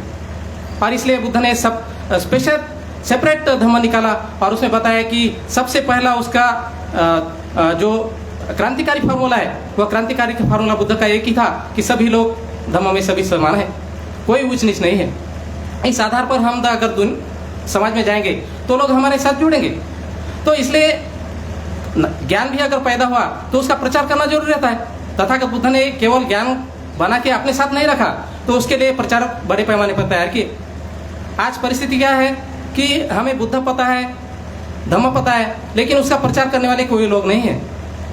बुद्ध ने लोगों को प्रेरित करने के लिए खुद ग्रह त्याग किया, खुद अपने बेटे को राहुल को भिक्षु बनाया, अपने परिवार को धम्म के लिए प्रेरित किया और उसकी वजह से संपूर्ण भारत बौद्धमय हो सका। हमें भी अगर बड़े पैमाने पर भारत को बौद्धमय बनाना है तो धम्म प्रचारक बड़े पैमाने पर बनने चाहिए। खासकर युवा लोगों ने धम्म प्रचार के लिए तैयार होना चाहिए और उसके लिए जरूरी नहीं कि आपको भिक्षु ही बनना पड़े। आप उपासक उपासिका धम्म प्रचारक बन के ही भी काम कर सकते हैं। जैसे कि सम्राट अशोक ने धम्म प्रचारक बनाए और संपूर्ण दुनिया में भेजे। वह अधिकारी थे, उनको धम्म महामात्र बोलते थे, धम्म महामंत्री। तो अशोक से प्रेरित होकर जो बाद में बौद्ध सम्राट हो गए, राजा हो गए, उन्होंने उन मंत्रियों को अपने साथ रखा और धम्म राज्य का निर्माण हुआ। तो इसलिए हमें बुद्ध की जो विचारधारा है वह केवल अपने पास नहीं रखनी है, बल्कि उसका प्रचार प्रसार करना है और उसका प्रचार प्रसार करने के लिए संगठन की जरूरत है। वर्तमान संगठन क्या कर रहे हैं? वर्तमान संगठन केवल वंदना लेने का काम कर रहे हैं, केवल विहार बनाने का काम कर रहे हैं और फिर विहार में कोई नहीं जाता, कुत्ते वहाँ पर लोग सोते रहते हैं। हमें ऐसे निष्क्रिय लोग नहीं चाहिए। धम्म को अगर पुनर्जीवित करना है तो पहले आपको जीवित होना पड़ेगा। अगर आप ही मुर्दा हो तो धम्म मुर्दा बनेगा। कोई भी विचार ऐसे ही जिंदा नहीं रहता, उसको पीढ़ी दर पीढ़ी जिंदा रखना पड़ा है, निरंतर जिंदा रखना पड़ता है। अगर उसके लिए आप काम नहीं करोगे तो विचार मर जाएगा। भारत में यही हुआ। बुद्धिज्म भारत से क्यों नष्ट हुआ? क्योंकि बुद्धिज्म के जो प्रचारक लोग हैं वह नहीं रहे। भिक्षु लोगों को मारा गया, ब्राह्मणों ने भिक्षुओं का लाखों की संख्या में कत्लेआम किया। तो फिर भिक्षुओं का काम करने का जिम्मेदारी उपासक लोगों की थी, सामान्य लोगों की थी। सामान्य लोगों ने वह काम नहीं किया। आज भी हमारे सामान्य लोग क्या बोलते हैं? भिक्षु ये काम नहीं करता, भिक्षु वो काम नहीं करता, उसकी गलतियां निकालते रहते। भिक्षु ने 12 बजे के बाद खाना खाया, ये किया वो किया। ऐसा करने से नहीं चलेगा। अगर भिक्षु आपके पास नहीं है तो आपको धम्म प्रचारक बनना पड़ेगा, आपको धम्म के सारे काम करने पड़ेंगे और सबसे बड़ा काम धम्म के विचारधारा का प्रचार प्रसार करना पड़ेगा। धम्म की विचारधारा दो तरह की है, एक इतिहास है और दूसरा तत्वज्ञान है। सबसे पहले आपको इतिहास पता होना चाहिए। अगर आपको इतिहास ही पता नहीं तो आप जिन लोगों के पास जा रहे हैं उनको इतिहास नहीं बता पाए तो वो आपको एक्सेप्ट नहीं करेंगे। आपने केवल बताया कि धम्म बहुत अच्छा है तो बोलेंगे आपके पास ही रखो, मुझे कोई जरूरत नहीं। हमें बताना पड़ेगा कि फॉर एग्जाम्पल अब इस परिसर में कोली लोग ज़्यादा है, कोली लोगों का क्या इतिहास है? अभी सर ने बता दिया, अमित नरवाड़े सर ने, कि यहाँ पर जो कार्ला बौद्ध गुफा है भारत की सबसे नंबर 1 बौद्ध गुफा है और वहाँ पर कोली लोग बड़े पैमाने पर प्राणी हत्या करते हैं और उनको बुद्धिज्म के बारे में कुछ पता नहीं। क्यों पता नहीं? क्योंकि तुम उनको बताते नहीं और बताने के लिए आपको ज्ञान चाहिए, नॉलेज चाहिए। तो हम ज्ञानी प्रचारक बनाना चाहते हैं बुद्धिस्ट इंटरनेशनल नेटवर्क के माध्यम से। केवल सामान्य प्रचारक, केवल श्रद्धा वाले प्रचारक कुछ काम के नहीं, ज्ञान वाले प्रचारक चाहिए और उसके लिए हम इतिहास संशोधन करते हैं, इतिहास संशोधन की बुक पब्लिश करते हैं। आपकी जवाबदारी है कि ये बुक आप लोग पढ़े, उनके नोट्स निकाले और ये जानकारी आप लोगों में बता दें। कोली लोगों का क्या इतिहास है? तो कोली जो औरंगाबाद परिसर में, मुंबई परिसर में रहते हैं, जिनको आगरी कोली कहा जाता है, यह कोली जो तथागत बुद्ध की महत्ता महामाया है कोलीय वंश की, उनके ये वंशज लोग हैं। इसके प्रमाण क्या है? तो इसका प्रमाण हमारे पास लिखी राइटिंग में अवेलेबल है। अलेक्जेंडर कनिंघम नामक एक संशोधक है, उन्होंने बिहार में संशोधन करते हुए एक कोलीडीह नामक एक गांव देखा और वहाँ पर कोलीडीह गांव में उन्होंने उत्खनन करने के बाद वहाँ पर उनको पता चला कि वहाँ पर एक मूर्ति है, देवी की मूर्ति है और वह देवी की मूर्ति कौन सी है? तो बुद्ध माता महामाया की मूर्ति है। और वहाँ के कोली लोग कोलीडीह गांव में उस देवी की कोलिय माता के नाम से पूजा करते थे। देखो, मतलब कोली लोग कोलिय देवी की, और कोलिय देवी कौन सी है? तो बुद्ध माता महामाया को कोलिय माता के नाम से लोग पूछते थे। अभी मुंबई में हम देखेंगे तो क्या पता चलता है? मुंबई में कुलाबा है, कालबा देवी है। कालबा देवी मतलब क्या है? तो कोली देवी है। बाद में कोल्हापुर जो गांव है, कोल्हापुर का ओरिजिनल नाम क्या है? उधर जो कोलडी है वही इधर कोलपुर होगा। कोलडीह का इधर कोलपुर हुआ। और कोल्हापुर में जो श्री लक्ष्मी का मंदिर है, वह श्री लक्ष्मी का मंदिर वास्तव में श्री लक्ष्मी जो है वह तथागत बुद्ध की माता है, महामाया है। उसको कोल्हापुर का दूसरा नाम एक क्या नाम है? हाँ, करवीर नगरी। करवीर नगरी। तो करवीर नगरी क्यों है? क्योंकि वीर पुत्र को जन्म देने वाली माता महामाया है, और करवीर शब्द बुद्ध माता महामाया से संबंधित है। और उसी तरह का करवीर नगरी बिहार में है। यहाँ कार्ला में जो कार्ला माता है, जो वास्तव में बुद्ध माता महामाया है, इसका रेफरेंस क्या है? तो विसिट्यूड्स ऑफ गॉडेस नाम का एक ग्रंथ है, श्री पद्मा नामक एक इतिहास संशोधक महिला ने लिखा है। उसमें उन्होंने लिखा है कि एकवीरा माता जो है कार्ला की, वह बुद्ध माता महामाया है। दूसरा रेफरेंस क्या है? तो एकवीरा और करवीर ये दोनों एक दूसरे से पैरेलल शब्द है। करवीर और एकवीर मतलब एक वीर पुत्र को जिसने मारा के खिलाफ युद्ध लड़ा, उसको पराजित करने वाले बुद्ध को जन्म देने वाली माता। और इसलिए एकवीरा माता जो है वह कोई और नहीं बल्कि तथागत बुद्ध की माता महामाया है। बुद्ध की माता महामाया के अलग अलग नाम क्या है? बुद्ध को दक्षिण भारत में यल्लमा माता कहते हैं, महामाया कहते हैं, मरीमाया कहते हैं, मरियम्मा कहते हैं, मरियम कहते हैं, रेणुका कहते हैं। ये सारे जो नाम है ये बुद्ध की माता जो महामाया है। इतना ही नहीं बल्कि उत्तर भारत में वह बेहद अलग अलग नाम है। गोरबा माता, पोरगा माता, पोहरा देवी, जो बंजारा लोग पूजा करते हैं माहौर देवी। ये सारे जो देवियों का जो कल्ट उत्पन्न हुआ है उसको ये हरिति देवी कहते हैं। हरिति देवी जो बुद्धिज्म में बेहद महत्वपूर्ण समझी जाती थी। ह्यूएन संघ लिखते हैं कि जब वो भारत आए थे तो प्रत्येक बौद्ध विहार में सामने बुद्ध की मूर्ति रहती थी, और नैऋत्य दिशा की एक कोने में तथागत बुद्ध की माता की मूर्ति होती थी, और लोग उन दोनों की पूजा करते थे, और उसी से नैऋत्य देवी नाम पड़ा। बहुत सारे हमारे ओबीसी जो संशोधक है वो कहते हैं कि निरुत्ति माता जो है वह वैदिक है, बुद्ध के बहुत पहले की है, लेकिन ये गलत है। बुद्ध की माता महामाया को ही नैऋत्य कहा है। बाद में उसको अलक्ष्मी कहा, प्रतिक्रांति के बाद। अलक्ष्मी मतलब क्या? बुरा करने वाली देवी। और इसलिए मरीमाया को भी बुरा करने वाली देवता समझा जाता था, और लेकिन लोग आज भी पूजा करते हैं। तो ये सारा जो इतिहास है, ये सारा इतिहास हमारे लोगों का है। ऐसे बहुत सारे उदाहरण है। मुंबई की स्थापना किसने की? अभी हमने विषय रखा कि मुंबई की जो संस्थापक है वह बम मौर्य कहा गया है। महाराष्ट्र गैजेटियर में उसका रेफरेंस है कि बम मौर्य लोगों ने मुंबई की स्थापना की है, और बम मौर्य नाम से मुंबई का नाम बम्बई पड़ा है, बॉम्बे पड़ा है। बम्ब का अर्थ क्या है? तो जो मौर्य लोग तथागत बुद्ध के स्तूप की पूजा करते थे उसको बम्ब कहा जाता है। बम्ब से उधर राजस्थान में भामी नामक एक जाति भी है, वह अछूत है, लेकिन वो पूर्व के बौद्ध लोग हैं। तो बम्ब मौर्य लोगों ने मुंबई की स्थापना की, और वह तथागत बुद्ध की अस्थियों के साथ साथ बुद्ध की माता की भी पूजा करते थे, और इसलिए बुद्ध की माता को बम्ब मौर्यों की माता से मुंबा माता, मुंबापुरी, यहाँ पे मुंबा माता का मंदिर है मुंबई में। तो ये सारा जो मुंबई का इलाका है यह मौर्यों का इलाका है। इतना ही नहीं बल्कि संपूर्ण महाराष्ट्र मौर्यों का है। जो नायगांव है दादर के पास, तो नायगांव का राजा बम्बदेव था, और बम्बदेव किसको कहा है? सम्राट अशोक को। देखो, मतलब सम्राट अशोक का डायरेक्ट कनेक्शन मुंबई के साथ है। सम्राट अशोक का डायरेक्ट कनेक्शन महाराष्ट्र के साथ कैसा है? तो सम्राट अशोक के जूनागढ़ अभिलेख में महाराष्ट्र को महारत्ता शब्द कहा है, और महारत्ता शब्द आगे जाके महाराठा और मराठा बना। दूसरा तिरस्कार में महाराठा शब्द महारडा और महार बना। मतलब महार और मराठा ये दोनों सम्राट अशोक के महाराठा लोग हैं। और महाराठा लोग क्यों हैं? तो वह थेरवाद के पुरस्कर्ता लोग थे, वह थेरवाद को मानते थे।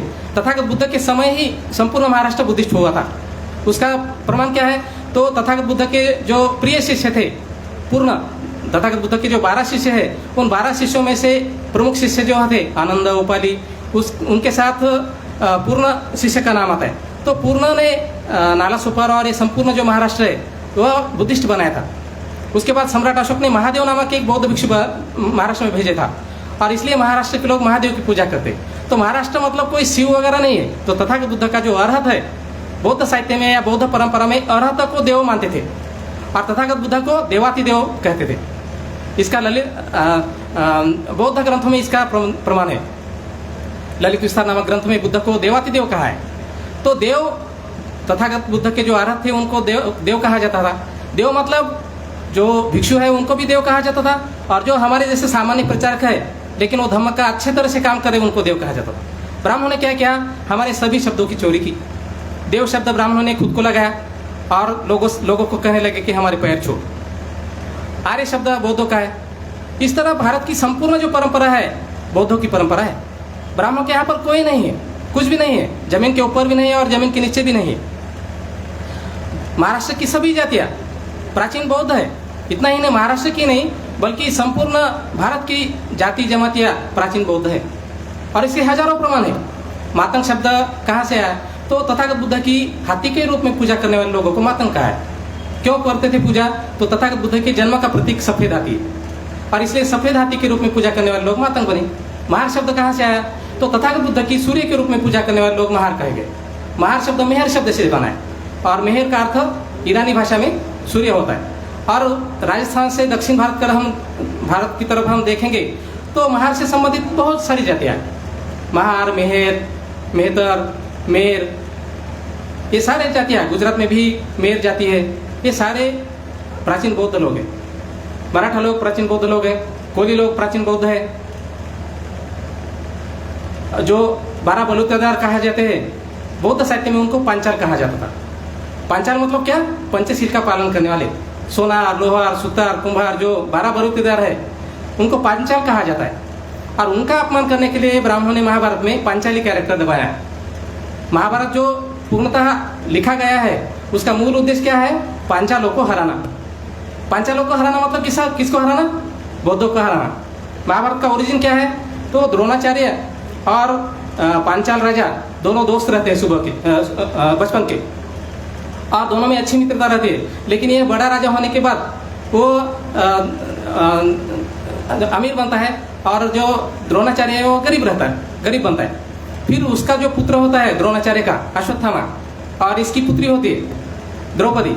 तो ये दोनों जब खेलते हैं तो पांचाल राजा द्रोणाचार्य के सामने बोलता है कि हम अब राजा है, ये गरीब लोगों के साथ मत खेलो, हमें राजेशाही में रहना चाहिए।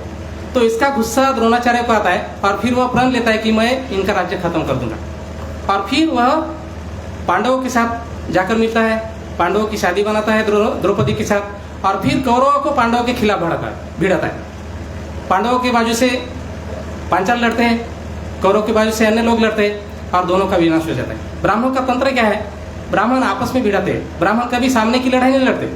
अभी भी मणिपुर में जो हुआ, वहाँ पे कोई ब्राह्मण लड़ाई लड़ने नहीं गया। उन्होंने आपस जो दो भाईचारा है आदिवासी लोगों के बीच, वो भाईचारा खत्म किया। मैतेय लोगों को कुकी लोगों के और नागा लोगों के खिलाफ लगाया। तो वही संपूर्ण देश में हो रहा है कि एक जाति को दूसरी जाति के खिलाफ लड़ाना, एक धर्म को दूसरे धर्म के खिलाफ लड़ाना, यह ब्राह्मण धर्म का उद्देश्य है। क्यों लड़ाते हैं? क्योंकि उनको वर्चस्व स्थापित करना है। वर्चस्व स्थापित करने के लिए दो विरोधियों को आपस में लड़ाकर खत्म करना, यह महाभारत का सिद्धांत है। महाभारत के आधार पर भारत की रणनीति चलती है, राजनीति चलती है। तो महाभारत का अध्ययन बहुत बड़े पैमाने पर होना चाहिए। विदेशों में बहुत बड़े पैमाने पर अध्ययन हो रहा है। जेम्स फिट्जगेराल्ड नामक इतिहास संशोधक है अमेरिका के, उन्होंने 11 वॉल्यूम लिखा है महाभारत में। बहुत बड़े पैमाने पर संशोधन हो रहा है। भारत में लोग पढ़ते नहीं, कुछ पता नहीं, इसलिए कुछ पता नहीं। रामायण पर संशोधन हो रहा है। इंडिया में क्या चल रहा है? अपने देश में जो ब्राह्मण बताएगा, जो ब्राह्मणी मीडिया बताएगा, उतना ही सुनने का। और ब्राह्मण क्या बताते हैं? झूठ, लेकिन बहुत जोर से बताते हैं। चोर से चोर वरुण सिर जोर। हमारा सब सच है, हमारे पास ऐतिहासिक सबूत है, इतिहास है, विरासत है, उत्खनन है, सब कुछ है, लेकिन हम लोग बोलते नहीं।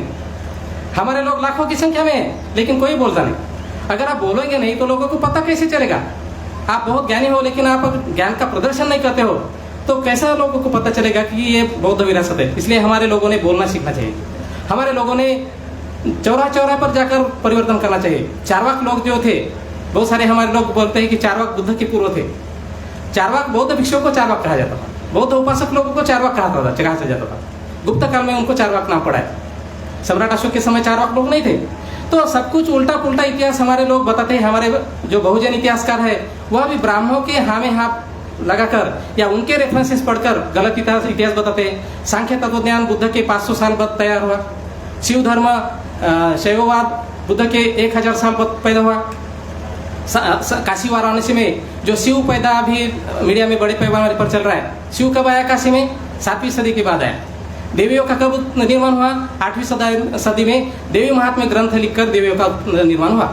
और बुद्ध माता माया की जो अलग अलग मूर्तियां हैं, तारा देवी की जो अलग अलग मूर्तियां हैं, उनको ये अलग अलग नाम दिए गए। तो ये सारा हमारा इतिहास जो है वो चोरी हुआ है।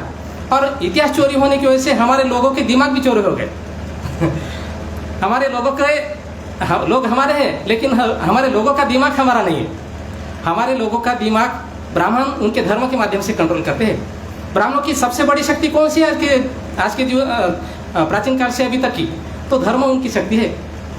ब्राह्मण कुछ भी परिवर्तन करता है, लेकिन वह धर्म परिवर्तन नहीं चाहता। धर्म परिवर्तन जब कोई करेगा तो उसको खत्म किया जाता है। जब ब्रिटिशों ने धर्म परिवर्तन करने का प्रयास किया, बुद्ध की विरासत सामने लाने का प्रयास किया, बुद्ध की भारत की बुद्ध पहचान सामने लाने का प्रयास किया, तो ब्रिटिशों को भगाने के लिए ब्राह्मणों ने पहला और दूसरा विश्व युद्ध लड़ाया। ब्रिटिशों को कमजोर करने के लिए हिटलर को पैदा किया। हिटलर की बीवी बंगाली ब्राह्मण थी, उसका नाम था सावित्री देवी। और हिटलर का सपना था कि संपूर्ण दुनिया में मुझे आर्य साम्राज्य, ब्राह्मण साम्राज्य फैलाने का है। तो केवल भारत में बुद्धिज्म इस्टेब्लिश हो रहा है, सामने आ रहा है, इसलिए देश भर दुनिया भर की चाल चली गई, दुनिया भर का षड्यंत्र चलाया गया। तो इसलिए भारत में बुद्धिज्म निर्माण होना, भारत में बुद्ध सामने आना, भारत के लोगों को बुद्ध पता होना बेहद जरूरी है।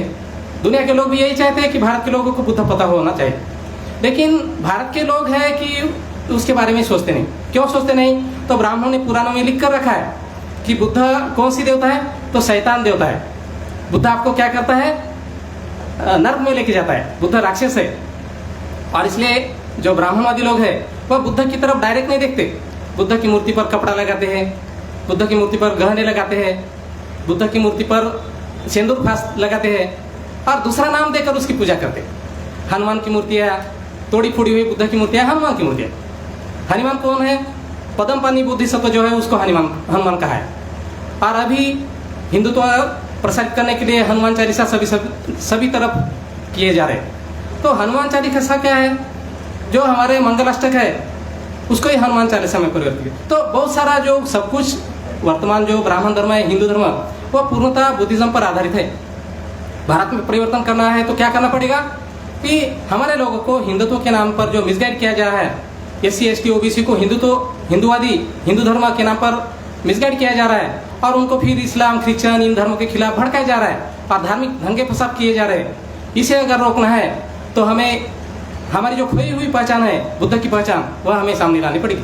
इससे क्या हो जाएगा कि जो लोग SC ST OBC लोग हिंदू बन रहे हैं वह बुद्ध की पहचान सामने आते ही बौद्ध बन जाएंगे। क्योंकि वर्तमान जो लोग खुद को हिंदू बनते हैं, कहते हैं, वह सभी लोग प्राचीन बौद्ध लोग हैं। महाराष्ट्र की जो परंपरा है, संत परंपरा है, उसको ब्राह्मण बोलते हैं कि वह हिंदू परंपरा है, वारकरी परंपरा, धारकरी परंपरा। लेकिन संतों ने क्या कहा है खुद कि हम बुद्ध के अन्वयी हैं। तो संतों के सभी वचनों में बुद्ध का जिक्र है। संत नामदेव के, संत तुकाराम महाराज के वचनों में जिक्र है। जो नाथपंथी है, गोरखनाथ, ये सभी बौद्ध भिक्षु थे। गोरखनाथ का जो प्राचीन नाम था, जो मूल बौद्ध नाम था, वह रतनभद्र था। रतनभद्र मतलब क्या? त्रिरत्न का नाम था वो। और भद्र भिक्षु को बोलते। तो रतनभद्र को गोरखनाथ भी कहा जाता है। और गोरखनाथ भी अभी सर ने बताया कि गोरख शब्द भी पाली शब्द है। गोरख या गोरक्षा की परंपरा बौद्ध परंपरा है। ब्राह्मणों ने उसे हाईजैक किया। ब्राह्मण लोग पहले गाय को काट काट के खाते थे प्राणियों को बचाने के लिए, खेती को बचाने के लिए बुद्ध ने गोरक्षा का आंदोलन चलाया। सम्राट अशोक ने, सम्राट हर्षवर्धन ने उनके अभिलेख एडिक्ट निकाले कि प्राणियों की हत्या मत करो। कम से कम महीने के कुछ दिन, 4 दिन तो प्राणियों की बिल्कुल हत्या मत करो, ऐसा सम्राट अशोक कर दिया। और अभी ये अभियान कौन चला रहे? तो ब्राह्मण लोग चला रहे। तो गोरक्षा का जो अभियान है ये हमारा अभियान है, बौद्धों का अभियान है, क्योंकि हमारे लोग नागवंशी है, किसान लोग हैं। खेती प्राणियों पर चलती थी, बैल पर चलती थी, गाय पर चलती थी। इनको मारना गलत है, क्योंकि प्राणियों को मारने से खेती खत्म हो जाएगी। ब्राह्मणों का उस समय उद्देश्य क्या था? राजा प्रसेनजीत को ब्राह्मण बताते हैं कि हजारों की संख्या में गाय बैल काटो, यज्ञ में बलि दे दो। यज्ञ यह लोगों को गरीब बनाने का अभियान था। जैसे कि अभी खासगीकरण हमारे बहुजन लोगों को गरीब बनाने का अभियान है, वैसा उस समय यज्ञ बहुजनों को गरीब बनाने का एक अभियान था। बुद्ध ने क्या किया? यज्ञ का विरोध किया। लोगों को बताया कि तुम बिल्कुल ये मत मानो, इससे क्या हो जाएगा, आपके प्राणी मर जाएंगे, खेती नहीं कर पाएंगे, ध्यान उत्पादन नहीं होगा और आप परेशान हो जाएंगे। तो बुद्ध ने जो अभियान चलाया वह पूर्णतः ब्राह्मण धर्म के खिलाफ अभियान था, और इसलिए बुद्ध आज के जमाने में भी एप्लीकेबल है। बुद्ध को जो 4 दृश्य दिखे थे, वह 4 दृश्य का अर्थ क्या है? तो बुद्ध को बीमार आदमी दिखा, मरा हुआ आदमी दिखा, बूढ़ा आदमी दिखा, और फिर एक अरहत भिक्षु देखा। तो ये 3 जो प्रतीक है ये ब्राह्मण धर्म के प्रतीक है। ब्राह्मण धर्म क्या करता है? हमारी शोषण करता है। अभी आज के ज़माने में हम देखेंगे तो हजारों समस्या है। महंगाई बढ़ गई है, बेरोजगारी बढ़ी है, खासगीकरण, निजीकरण बढ़ रहा है। उसकी वजह से क्या होता है कि लोगों की जो आय रहती है वो कम हो जाती है, और 3 परिणाम सामने आते हैं। लोग बहुत जल्द बूढ़े होने लगते हैं, बहुत जल्द बीमार होने लगते हैं, और बहुत जल्द मरने लगते हैं। इस पर उपाय क्या है? तो फिर लोगों ने ये सिस्टम बदलने के लिए दूसरे सिस्टम में प्रवेश करना चाहिए, क्योंकि एक सिस्टम दूसरे सिस्टम को खत्म करती है। ब्राह्मण धर्म की सिस्टम अगर आपको खत्म करना है तो आपको बुद्धिज्म की सिस्टम, जो श्रमण सिस्टम है, उसको डेवलप करना पड़ेगा। तथागत बुद्ध ने क्या किया? श्रमण प्रचारक, श्रमण क्रांतिकारी पैदा किए, और लोगों उनको बताया कि मैंने जो क्रांतिकारी धर्म बताया है उसका जाओ तुम फैलाव करो, लोगों को बताओ कि इससे अगर आपको बाहर निकलने का है तो मेरे धर्म का स्वीकार करें। लोगों ने धर्म का स्वीकार किया बड़े से पैमाने पर। ब्राह्मणों का वर्चस्व खत्म हुआ, ब्राह्मणों का कोई सुन नहीं रहा था, कोई किसी के खिलाफ झगड़े नहीं कर रहा था, कोई यज्ञ नहीं कर रहा था। अपने आप लोगों की उन्नति हो गई, समता, स्वतंत्रता, बंधुता, न्याय इस्टेब्लिश हो गई। तो धर्म क्या करता है? हमारे माइंड में परिवर्तन करता है, विचारों में परिवर्तन करता है, हमारे भावना में परिवर्तन करता है। आपकी भावना अगर नहीं होगी तो आप किसी बात को नहीं मानेंगे। धर्म क्या करता है? हमारे माइंड में इमोशंस पैदा करता है। तो डॉक्टर बाबा साहब अम्बेडकर जी ने कम्युनिज्म का क्यों विरोध किया? कम्युनिज्म भी यही चाहता है, सभी लोग समानता, सभी लोगों में भाईचारा। लेकिन कम्युनिज्म क्या है? तो वह एक रूढ़ मार्ग है। रूढ़ मतलब क्या? जिसमें भावना नहीं, इमोशंस नहीं है। और अगर इमोशंस नहीं होंगे तो लोग क्या हो जाएंगे? हिंसक बन जाएंगे। और इसलिए हम देखते हैं कि कम्युनिस्ट राष्ट्र है, कम्युनिस्ट लोग हैं, वह बहुत ज़्यादा हिंसक होते हैं, वह किसी को भी मारते रहते। बुद्ध ने कहा बेवजह किसी को मत मारो। बुद्ध की जो अहिंसा है वह क्या बताती है कि आप बेवजह बेकुशल को मत मारो, लेकिन अगर कोई आपके खिलाफ परेशान कर रहा है आपको तो उसको छोड़ो। तो इसलिए हमने बुद्ध का जो क्रांति का मार्ग है वो अपनाना चाहिए। बुद्ध के क्रांति से ही भारत में परिवर्तन होगा। अभी अगर इस्लाम के नाम से हम लड़ेंगे तो इस्लाम के विरोध में सभी लोग, ये SC OBC लोग हिंदू बनते हैं और हिंदू मुस्लिम लग जाता है।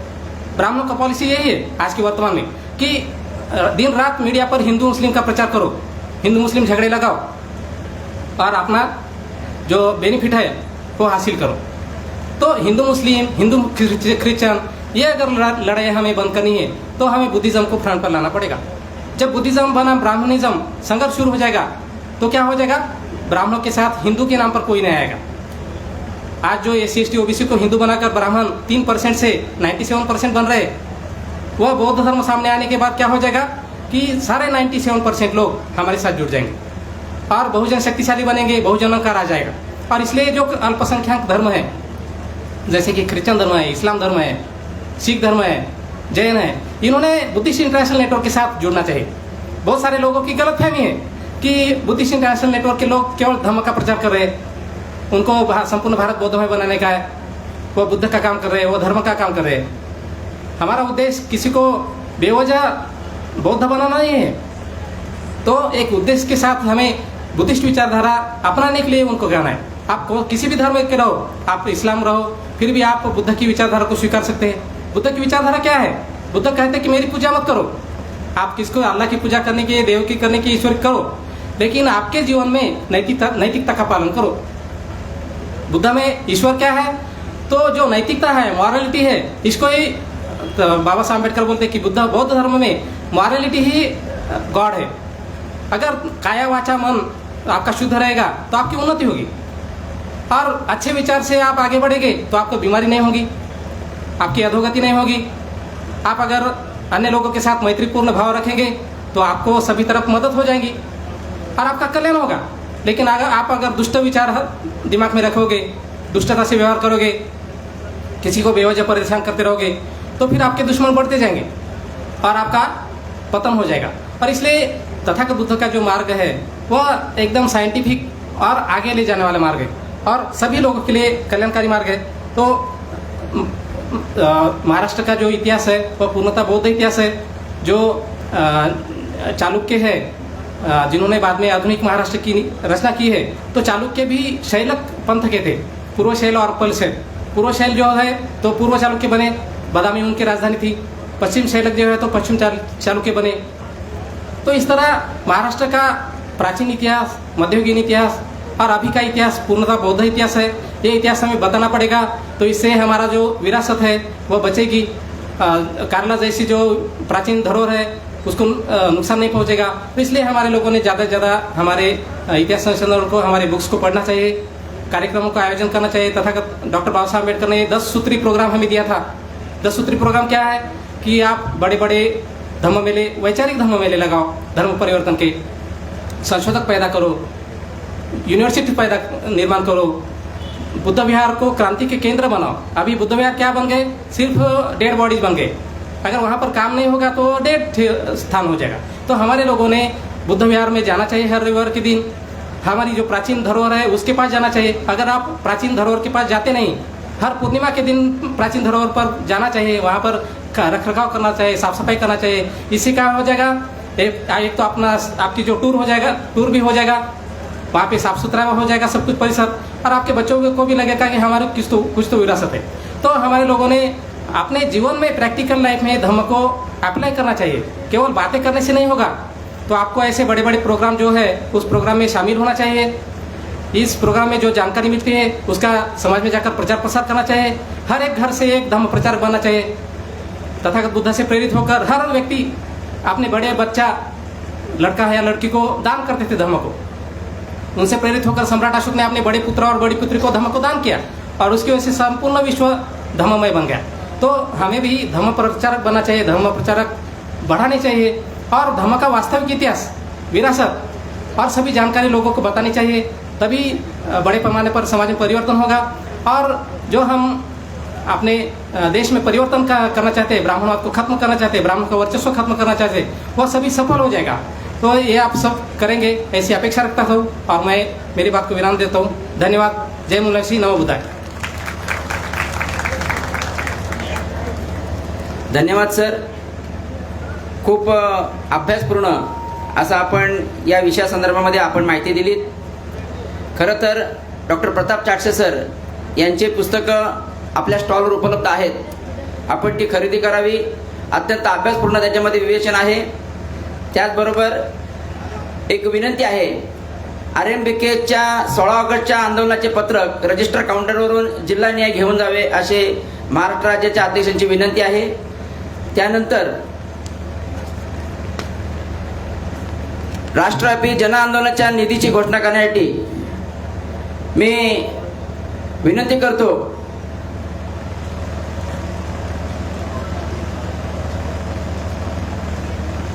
बुद्धिस्ट इंटरनॅशनल याचं उद्घाटन सरांच्या हस्ते हे पत्रक आहे, भारत बंदचं निवेदन हे सर उद्घाटन केलं.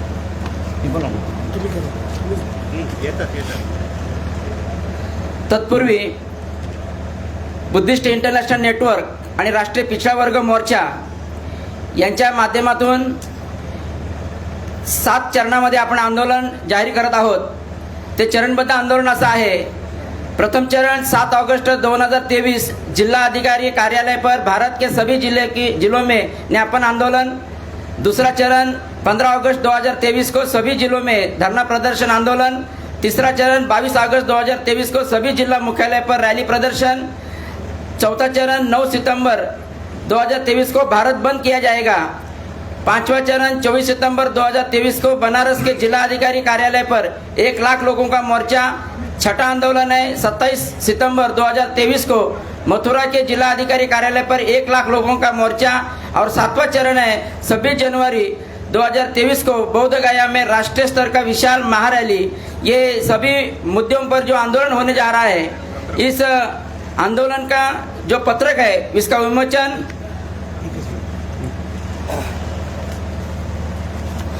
इस राष्ट्रव्यापी आंदोलन में जो मुद्दे शामिल है वो बेहद महत्वपूर्ण है।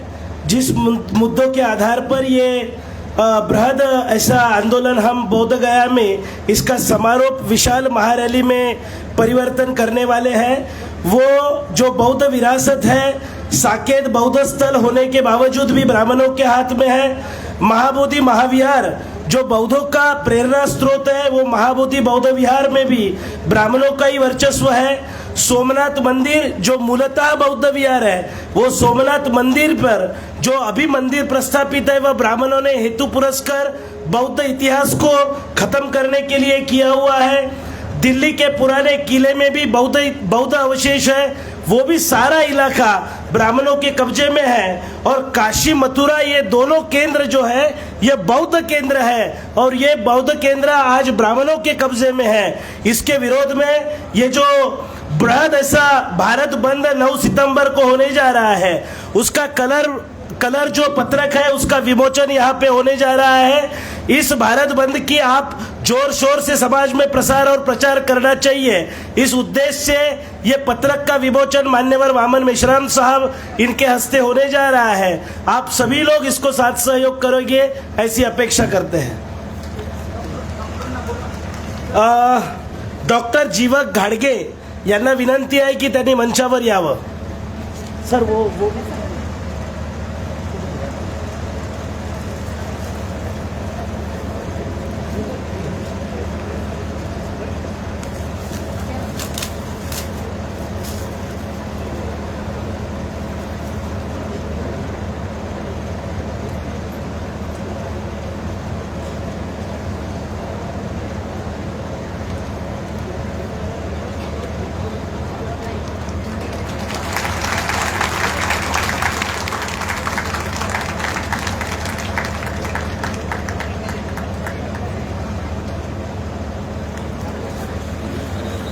धन्यवाद सर।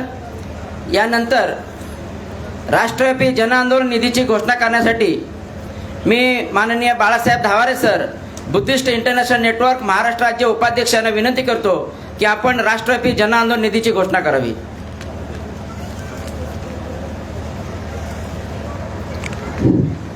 साथियों, आज आपण बुद्धिस्ट इंटरनॅशनल नेटवर्क यात 5वं राज्य अधिवेशन या ठिकाणी संपन्न करत आहोत। कुठलंही आंदोलन असू द्या किंवा चळवळ चालवायची असेल तर ती चळवळ चालवण्यासाठी आपल्याला आर्थिक मदतीची खूप गरज आहे। तर या दृष्टिकोनातून या ठिकाणी काही दानशूर व्यक्ती या ठिकाणी उपस्थित आहेत। त्यांनी बुद्धिस्ट इंटरनॅशनल नेटवर्क याच्या वाढ आणि विस्तारासाठी दमदान केलेलं आहे। मी ज्यांचा नाम उल्लेख करेन त्यांनी या ठिकाणी स्टेजवर येऊन बुद्धिस्ट इंटरनॅशनल नेटवर्कचे राष्ट्रीय संरक्षक माननीय वामन मेश्राम साहेब यांच्याकडे तो निधी सुपूर्द करायचा आहे। मी सुरेश वानखडे नवी मुंबई घनसोली हे दमदान 1000 रुपये या बुद्धिस्ट इंटरनॅशनल नेटवर्कचा वाढ विस्तारासाठी देत आहेत।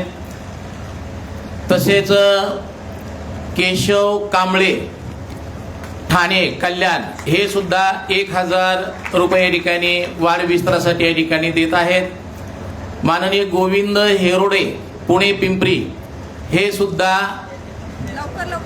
लवकरात लवकर याचा नाम उल्लेख केला ते लवकर या। हे सुद्धा बिनच्या वाढ विस्तारासाठी 1,000 रुपये ठिकाणी ते देत आहेत. तसेच शोभा गायकवाड रायगड नेरळ या सुद्धा 1,000 रुपये या ठिकाणी वाढ विस्तारासाठी या ठिकाणी जन आंदोलने देत आहेत. ज्यांचा नाम उल्लेख होते ताबडतोब या. भंते कीजी सावजी गडचिरोली हे सुद्धा 500 रुपये दान देत आहेत. तसेच नंदिनी जाधव खानदेश प्रभारी बिन 10,000 रुपयाचा निधी या ठिकाणी ते देत आहेत. त्या सर्वांनी विनंती आहे ताबडतोब स्टेजवरती येऊन. नाव बरोबर नाही लिहिलं. कुणाल कीर्ती. भंते कुणाल कीर्ती. एम के आहिरवार मोटरमन एक बनते एम के आहिरवार हे सुद्धा 1,000 रुपये देत आहेत. त्यांचं नाव लिहून घ्या. हे घ्या साहेबाला द्या. साहेबाकडे द्या. नाव सांगा तेवढं. एम के आहिरे हां किती देतात? 1,000.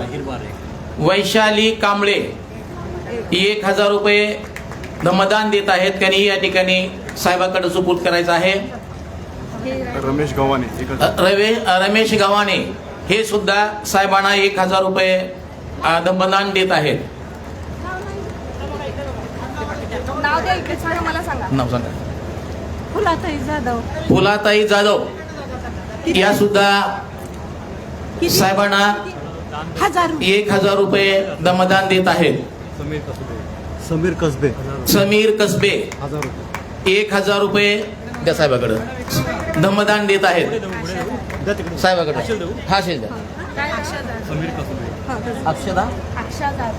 अक्षा जाधव आशा जाधव या सुद्धा 1,000 रुपये धमदान देत आहेत.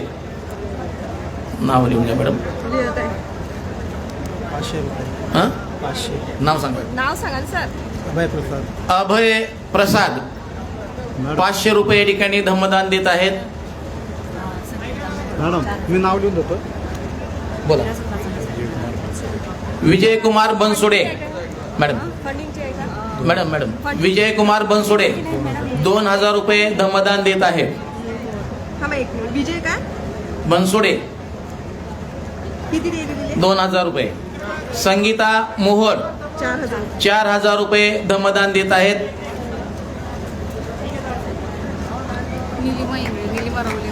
निलिमा इंगळे 500 रुपये धमदान देत आहेत.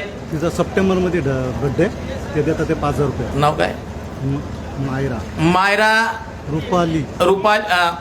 रुपाली मयूर मोहिते हे त्यांच्या वाढदिवसाच्या निमित्ताने सप्टेंबरला त्यांचा वाढदिवस आहे. त्या सप्टेंबरच्या वाढदिवसाच्या निमित्ताने 5,000 रुपये धमदान देत आहेत. हे नावलंय मॅडम 5,000. भाऊसाहेब वरठे 500 रुपये धमदान देत आहेत. सांगितलं.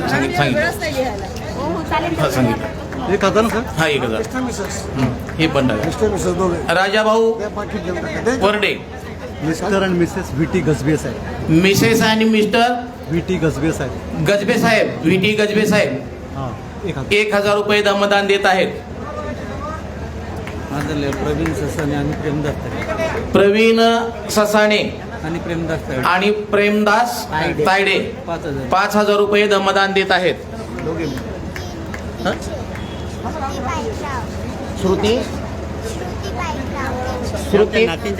श्रुती पाईकराव 300 रुपये धमदान देत आहे. सानवी सोम कुवर 500 रुपये धमदान देत आहे.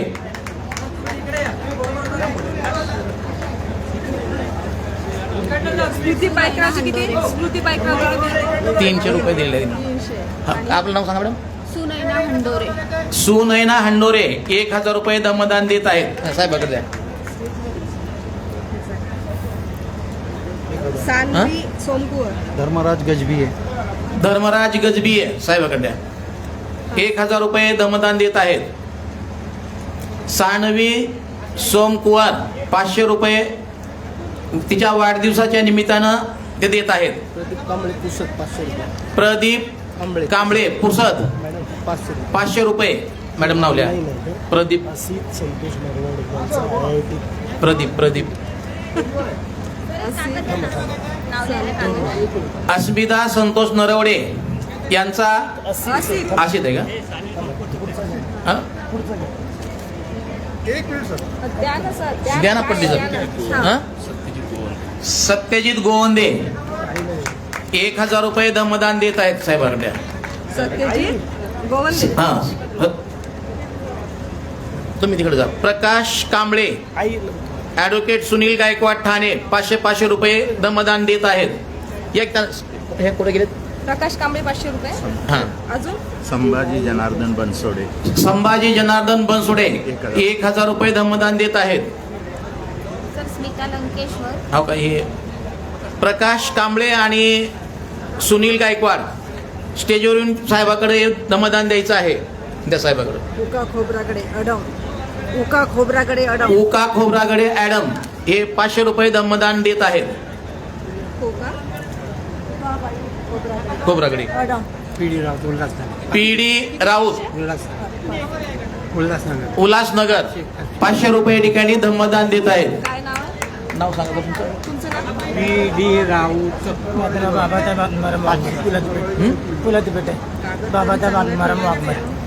बाबासाहेब वाघमारे हे साहेबांचा पुष्पगुच्छ देऊन स्वागत करत आहेत. लंकेश्वर काय आहे मॅडम? हे नरवाडे किंवा असित नरवाडे नाव लिहिलं आहे. हं? हो, काय असित नरवाडे. आशित नरवडे नाही लिहिलं. नाही. रुक्मिणी. ठीक आहे हे तुमचं आहे ना? आशित नरवडेच आहे ना? हां असित नरवडे. हां तेच. असित नरवडे IIT येथे हा, हा. medical- अशित संतोष नरवडे यांचा IIT येथे मेकॅनिकल इंजिनियर मध्ये प्रवेश प्राप्त झाला आहे. त्या निमित्तानं जन आंदोलन निधी एकूण 3000 रुपये देत आहेत. देताना एवढं नंबर होतं काय तरी. सर स्मिता लंकेश्वर स्मिता हा, लंकेश्वर स्मिता लंकेश्वर. काय स्मिता स्मिता लंकेश्वर 500 रुपये. 500 रुपये या ठिकाणी दमदान या ठिकाणी देण्यात येत आहे. बहुजन क्रांती मोर्चा. हं? जनार्दन महाडिक. जनार्दन महाडिक क्रांती मोर्चा सांगा. जनार्दन महाडिक 500 रुपयाचं दमदान देत आहेत. मॅडम तुमचं ते काय करताय? ते पुण्याला पाठवतात का? का? थांबा ना सर, थांबा ना 2 मिनिटं. इकडे हे महत्वाचं आहे. चला याचा अलाउन्स नाही. मित्र, या ठिकाणी विहाराचं दानपत्र बुद्धिस्ट इंटरनॅशनल नेटवर्कचे राष्ट्रीय संरक्षक माननीय वामन मेश्राम साहेब यांच्याकडे प्रिय कला मेश्राम, भिक्षू. आता त्या भिक्षुणी आहेत. भिक्षुणी सुप्रज्ञा, मुक्काम पिंपळगाव, पोस्ट तांडा, तालुका मौदा, जिल्हा नागपूर यांच्याकडून या ठिकाणी हे विहाराचं दानपत्र साहेबाला या ठिकाणी देण्यात येत आहे. सोमानंद भन्ते. सोमानंद भन्ते यांना विनंती करतो की आपण ते सुपूर्द करायचं आहे. श्यामलाल टिकरिया 500 रुपये. श्यामलाल टिकारिया बदलापूर किती? टिकरिया 500 रुपये धमदान देत आहेत. ओके, आता आपलं करू का? आपलं इंटरनॅशनल नेटवर्क. हो. साथियो,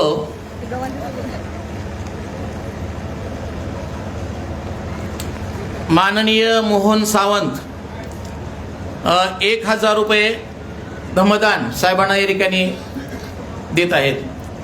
साथियो, हे जे काही बुद्धिस्ट इंटरनॅशनल नेटवर्क महाराष्ट्र राज्याचं 5वं राज्य अधिवेशन आपण या ठिकाणी आयोजित केलं आहे. या वाढ आणि साकेत खंडारे 2000 फोन पे करणार आहे मॅडम. साकेत खंडारे 2000 रुपये फोन पे करणार. फोन पे करणार आहेत. हे राज्य अधिवेशन संपन्न करण्यासाठी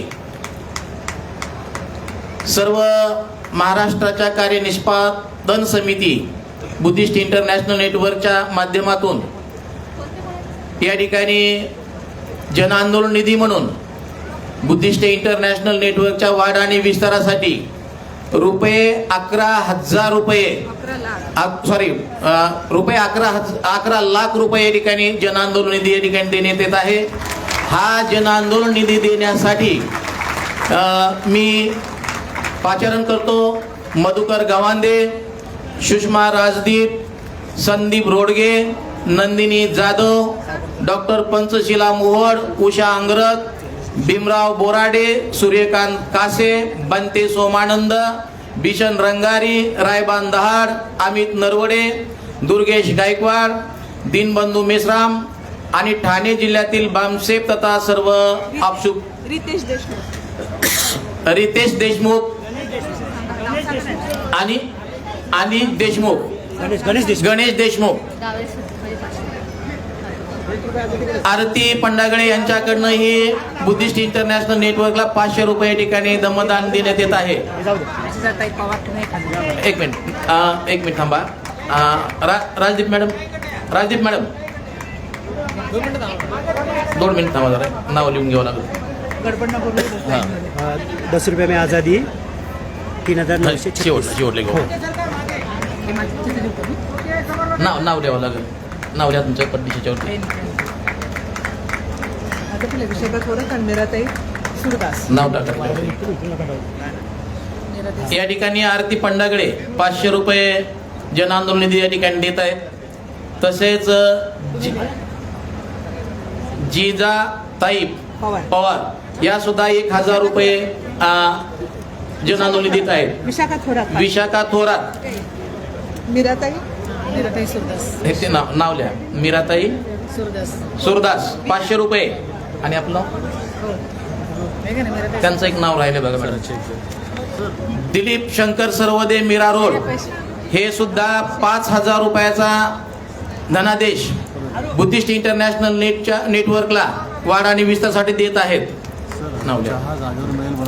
सर्वांना विनंती आहे, चहाचा कार्यक्रम जाग्यावरच होणार आहे. जाग्यावरनं कोणीही उठू नये. सर्वांना विनंती आहे. जाग्यावरती चहा आपल्याला दिला जाणार आहे.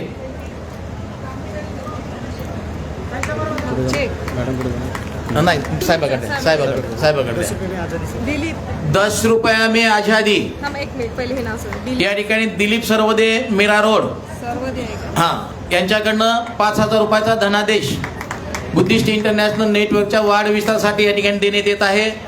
तसेच या ठिकाणी 10 रुपया में आझादी हे जे काही आत्ता या ठिकाणी कुमारी आरोही देशमुख आणि कुमारी अनन्या पवार यांनी 3936 रुपयाचा या ठिकाणी आपल्या सर्वांच्याकडनं गोळा केले आहेत. ते माननीय वामन मेश्राम साहेब यांच्याकडं जन आंदोलन निधीसाठी सुपूर्द करण्यात येत आहेत.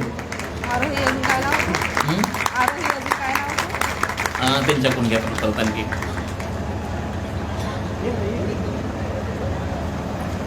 त्याच्यावर नाव सांगा सर.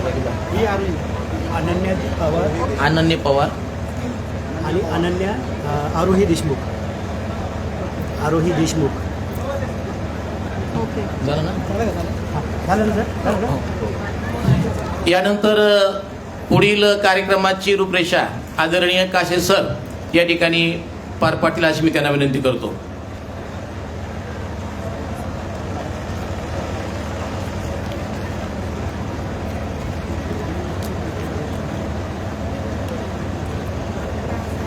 वर्तमान ब्राह्मणी गुलामीच्या पाशातून मुक्त करण्यासाठी जन आंदोलनाचे रणशिंग फुंकून भारतातील तमाम मूलनिवासींना महापुरुषांच्या समतावादी विचारधारेमध्ये जोडणारे आधुनिक युग प्रवर्तक, जन आंदोलनाचे प्रवर्तक माननीय मेश्राम साहेब यांना मी विनंती करतो की आपण या बुद्धिस्ट इंटरनॅशनल नेटवर्कच्या 5व्या राज्य अधिवेशनाचा सांगता समारोप आपल्या अध्यक्ष भाषणाने करावा. माननीय वामन मेश्राम साहेब.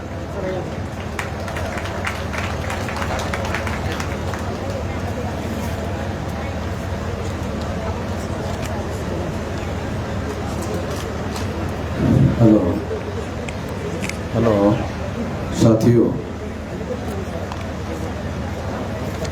आज Buddhist international network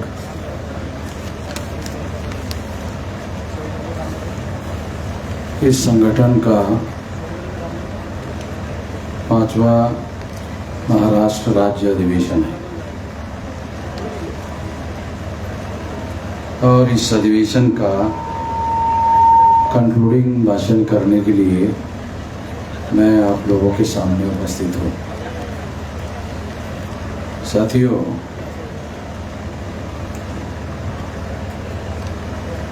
Buddhist international network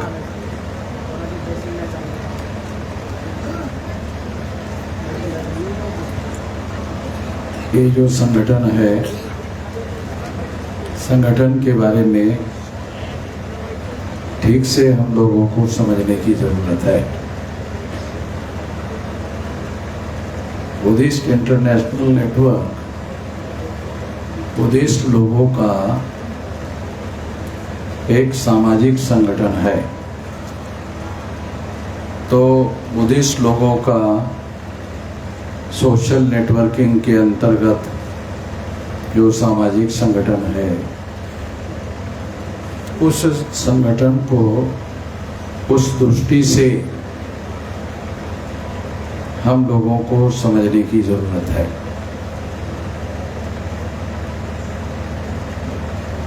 यदि इस दृष्टि से हम समझने की कोशिश नहीं करेंगे तो इससे इस संगठन के ज़्यादा बड़े पैमाने पर फैलने के लिए रुकावट पैदा होगी। हम लोग थोड़ा इमोशनल ज़्यादा काम करते हैं, दिमाग से थोड़ा कम करते हैं। इस वजह से समस्याएं पैदा होती है। बाबा साहब अम्बेडकर फैसले अपने दिमाग से करते थे, तो फैसले सारे दिमाग से ही होने चाहिए और उसका प्रॉस एंड कॉन्स जो है, उसके नेगेटिव और पॉजिटिव जो परिणाम है, उसका काम करने के पहले पूर्वानुमान करने की योग्यता होनी चाहिए कि उसका भविष्य में क्या परिणाम हो सकता है। यदि आप लोग बुद्धिस्ट इंटरनेशनल नेटवर्क को बौद्ध धर्म के प्रचार का साधन बना लोगे तो फिर गैर बुद्धिस्ट इस संगठन में कैसे आएगा? एक संकट है। और अगर ये संकट है तो इसका समाधान बुद्धिस्ट इंटरनेशनल नेटवर्क के लोगों को करना चाहिए। हम लोग काम करते वक्त अभिनिवेश बहुत ज़्यादा होता है। तो अभिनिवेश में क्या होता है, इमोशन बहुत ज़्यादा होते हैं, इसमें अभिनिवेश बहुत ज़्यादा होता है और अभिनिवेश जो है वो हमारी जो बौद्धिक बात है उस पर हावी हो जाता है। उसका परिणाम भी जो हम पब्लिक लाइफ में, संगठन तो पब्लिक लाइफ में काम करता है ना, ये हॉल में थोड़ी करता है।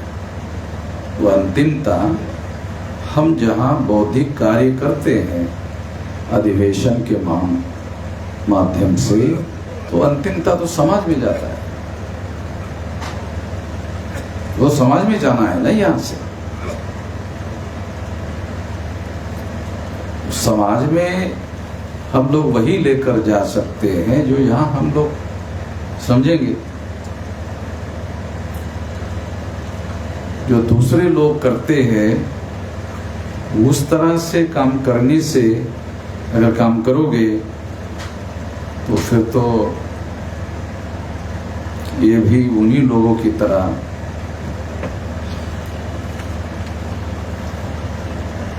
क्योंकि वो लोग करने के बाद सोचते हैं।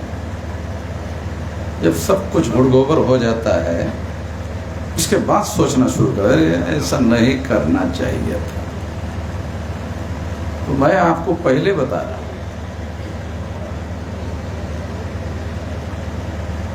तो ये समझना जानना बहुत जरूरी है। तो उससे क्या होगा, अगर आप मान लो बौद्ध धर्म का प्रचार का ऑब्जेक्टिव बनाकर काम करोगे तो ये लिमिटेड हो जाएगा बुद्धिस्ट लोगों के अंदर। आप अपनी सीमाओं को बांध दोगे ये इतने ही लोगों के बीच में काम करना है?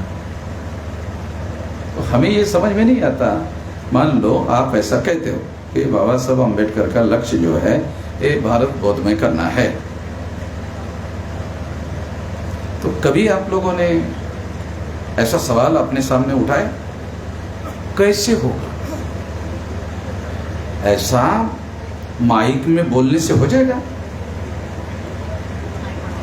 उसका लक्ष्य निर्धारित करना पड़ेगा, उस लक्ष्य को पूरा करने वाला प्लानिंग होना चाहिए, उसकी स्ट्रेटेजी होनी चाहिए,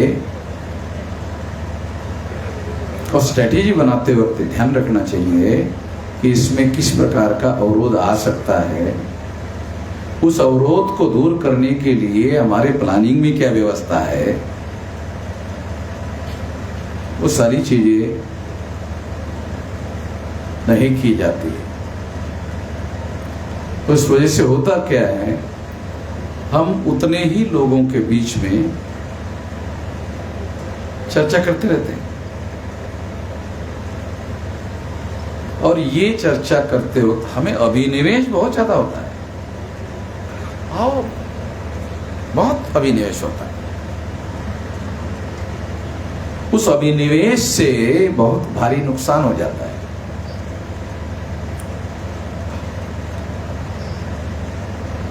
तो ये एक बात मैं आप लोगों को बताना चाहता हूं कि बुद्धिस्ट इंटरनेशनल नेटवर्क,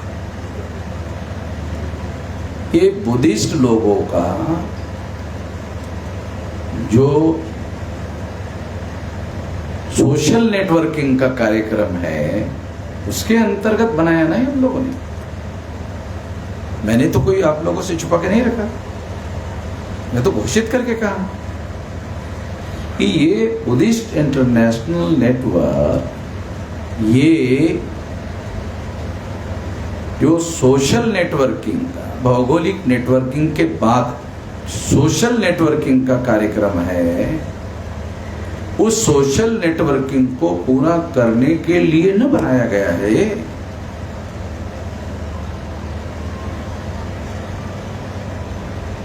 ये तो ध्यान रखना चाहिए। वो अभिनिवेश की वजह से ध्यान नहीं रहता।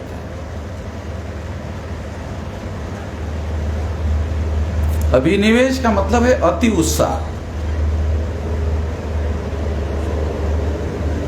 अति उत्साह।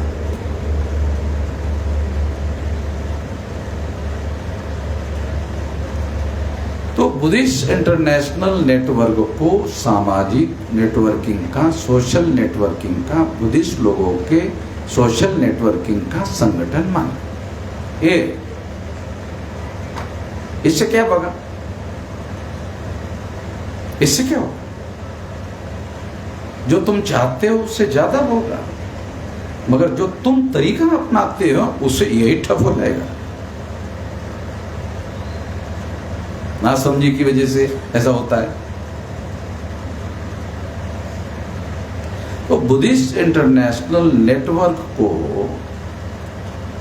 समता, स्वतंत्रता, बंधुता और न्याय पर आधारित समाज और राष्ट्र का निर्माण करने का काम करो ना। ये लक्ष्य रखो इसका। समता, स्वतंत्रता, बंधुता और न्याय पर आधारित समाज और राष्ट्र का निर्माण करने का लक्ष्य बनाकर अगर बुद्धिस्ट इंटरनेशनल नेटवर्क काम करेगा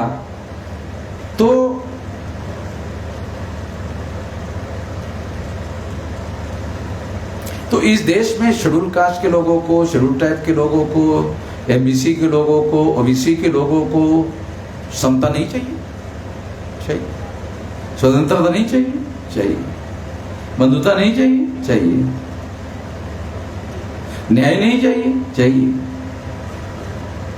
तो इस लक्ष्य को लेकर काम करोगे तो वो लोग आएंगे ना।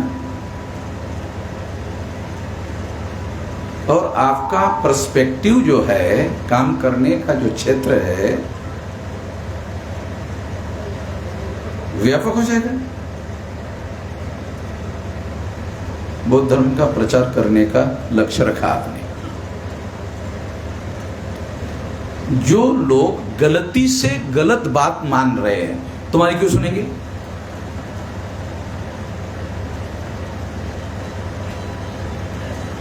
ये बता क्यों सुनेंगे? ठीक आहे, हे तुमचा धर्म श्रेष्ठ आहे, हे तुमचं म्हणणं बरोबर आहे, माझा पण श्रेष्ठ आहे. काय करा, भांडणं करायचं का समजून सांगायचं?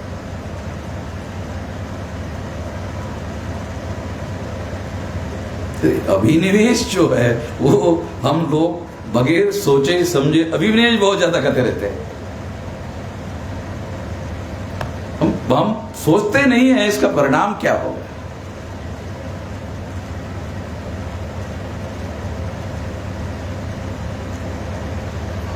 मैं तो पहले से ये बोल रहा हूं, अगर आप पिछली बार का मेरा इसी कार्यक्रम में दिया हुआ स्पीच अगर आप सुन लो तो मैं तो सोच समझ कर बोलता हूं, बगैर सोचे समझे नहीं बोलता हूं.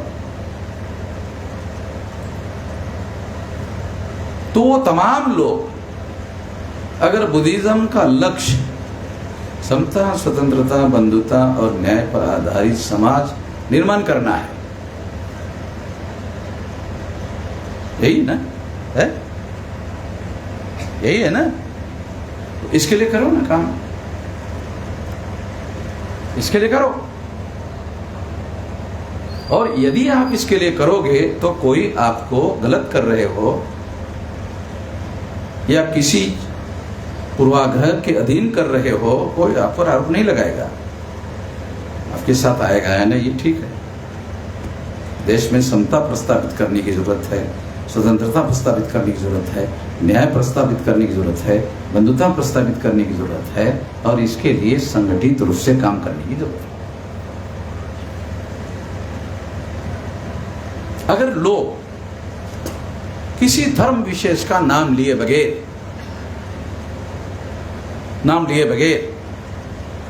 समता, स्वतंत्रता, बंधुता और न्याय के लिए प्रस्तावित करने के लिए बहुसंख्य लोग इस देश में समर्थन में खड़े हो गए,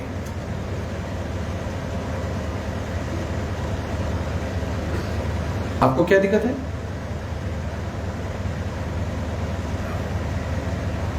हाँ, अभिनिवेश वालों को एक दिक्कत है, ते बरोबर आहे, पण ते बुद्धिस्ट नाही आहे. ते बरोबर आहे, चांगलं आहे, ते बुद्धिस्ट नाही आहे. पण सर्व महार बुद्धिस्ट झालेत, बाकी नाही आले तर चालते, हे बरोबर आहे. बरोबर आहे.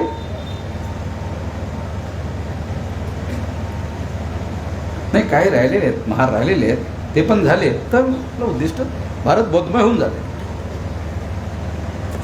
ही एक सोचने की, विचार करने की मेथड है, पद्धत है. तो आप लोगों के सोचने का तरीका मैं इस तरह से नहीं सोच सकता बगैर जिम्मेदारी से. जब मुझे समझ में आ रहा है कि आने वाले इस तरीके का परिणाम क्या होगा, इस तरीके से तो ये काम करने के लिए मैंने सोचा ही नहीं. मैंने ये सोचा कि इस देश में समता, स्वतंत्रता, बंधुता और न्याय पर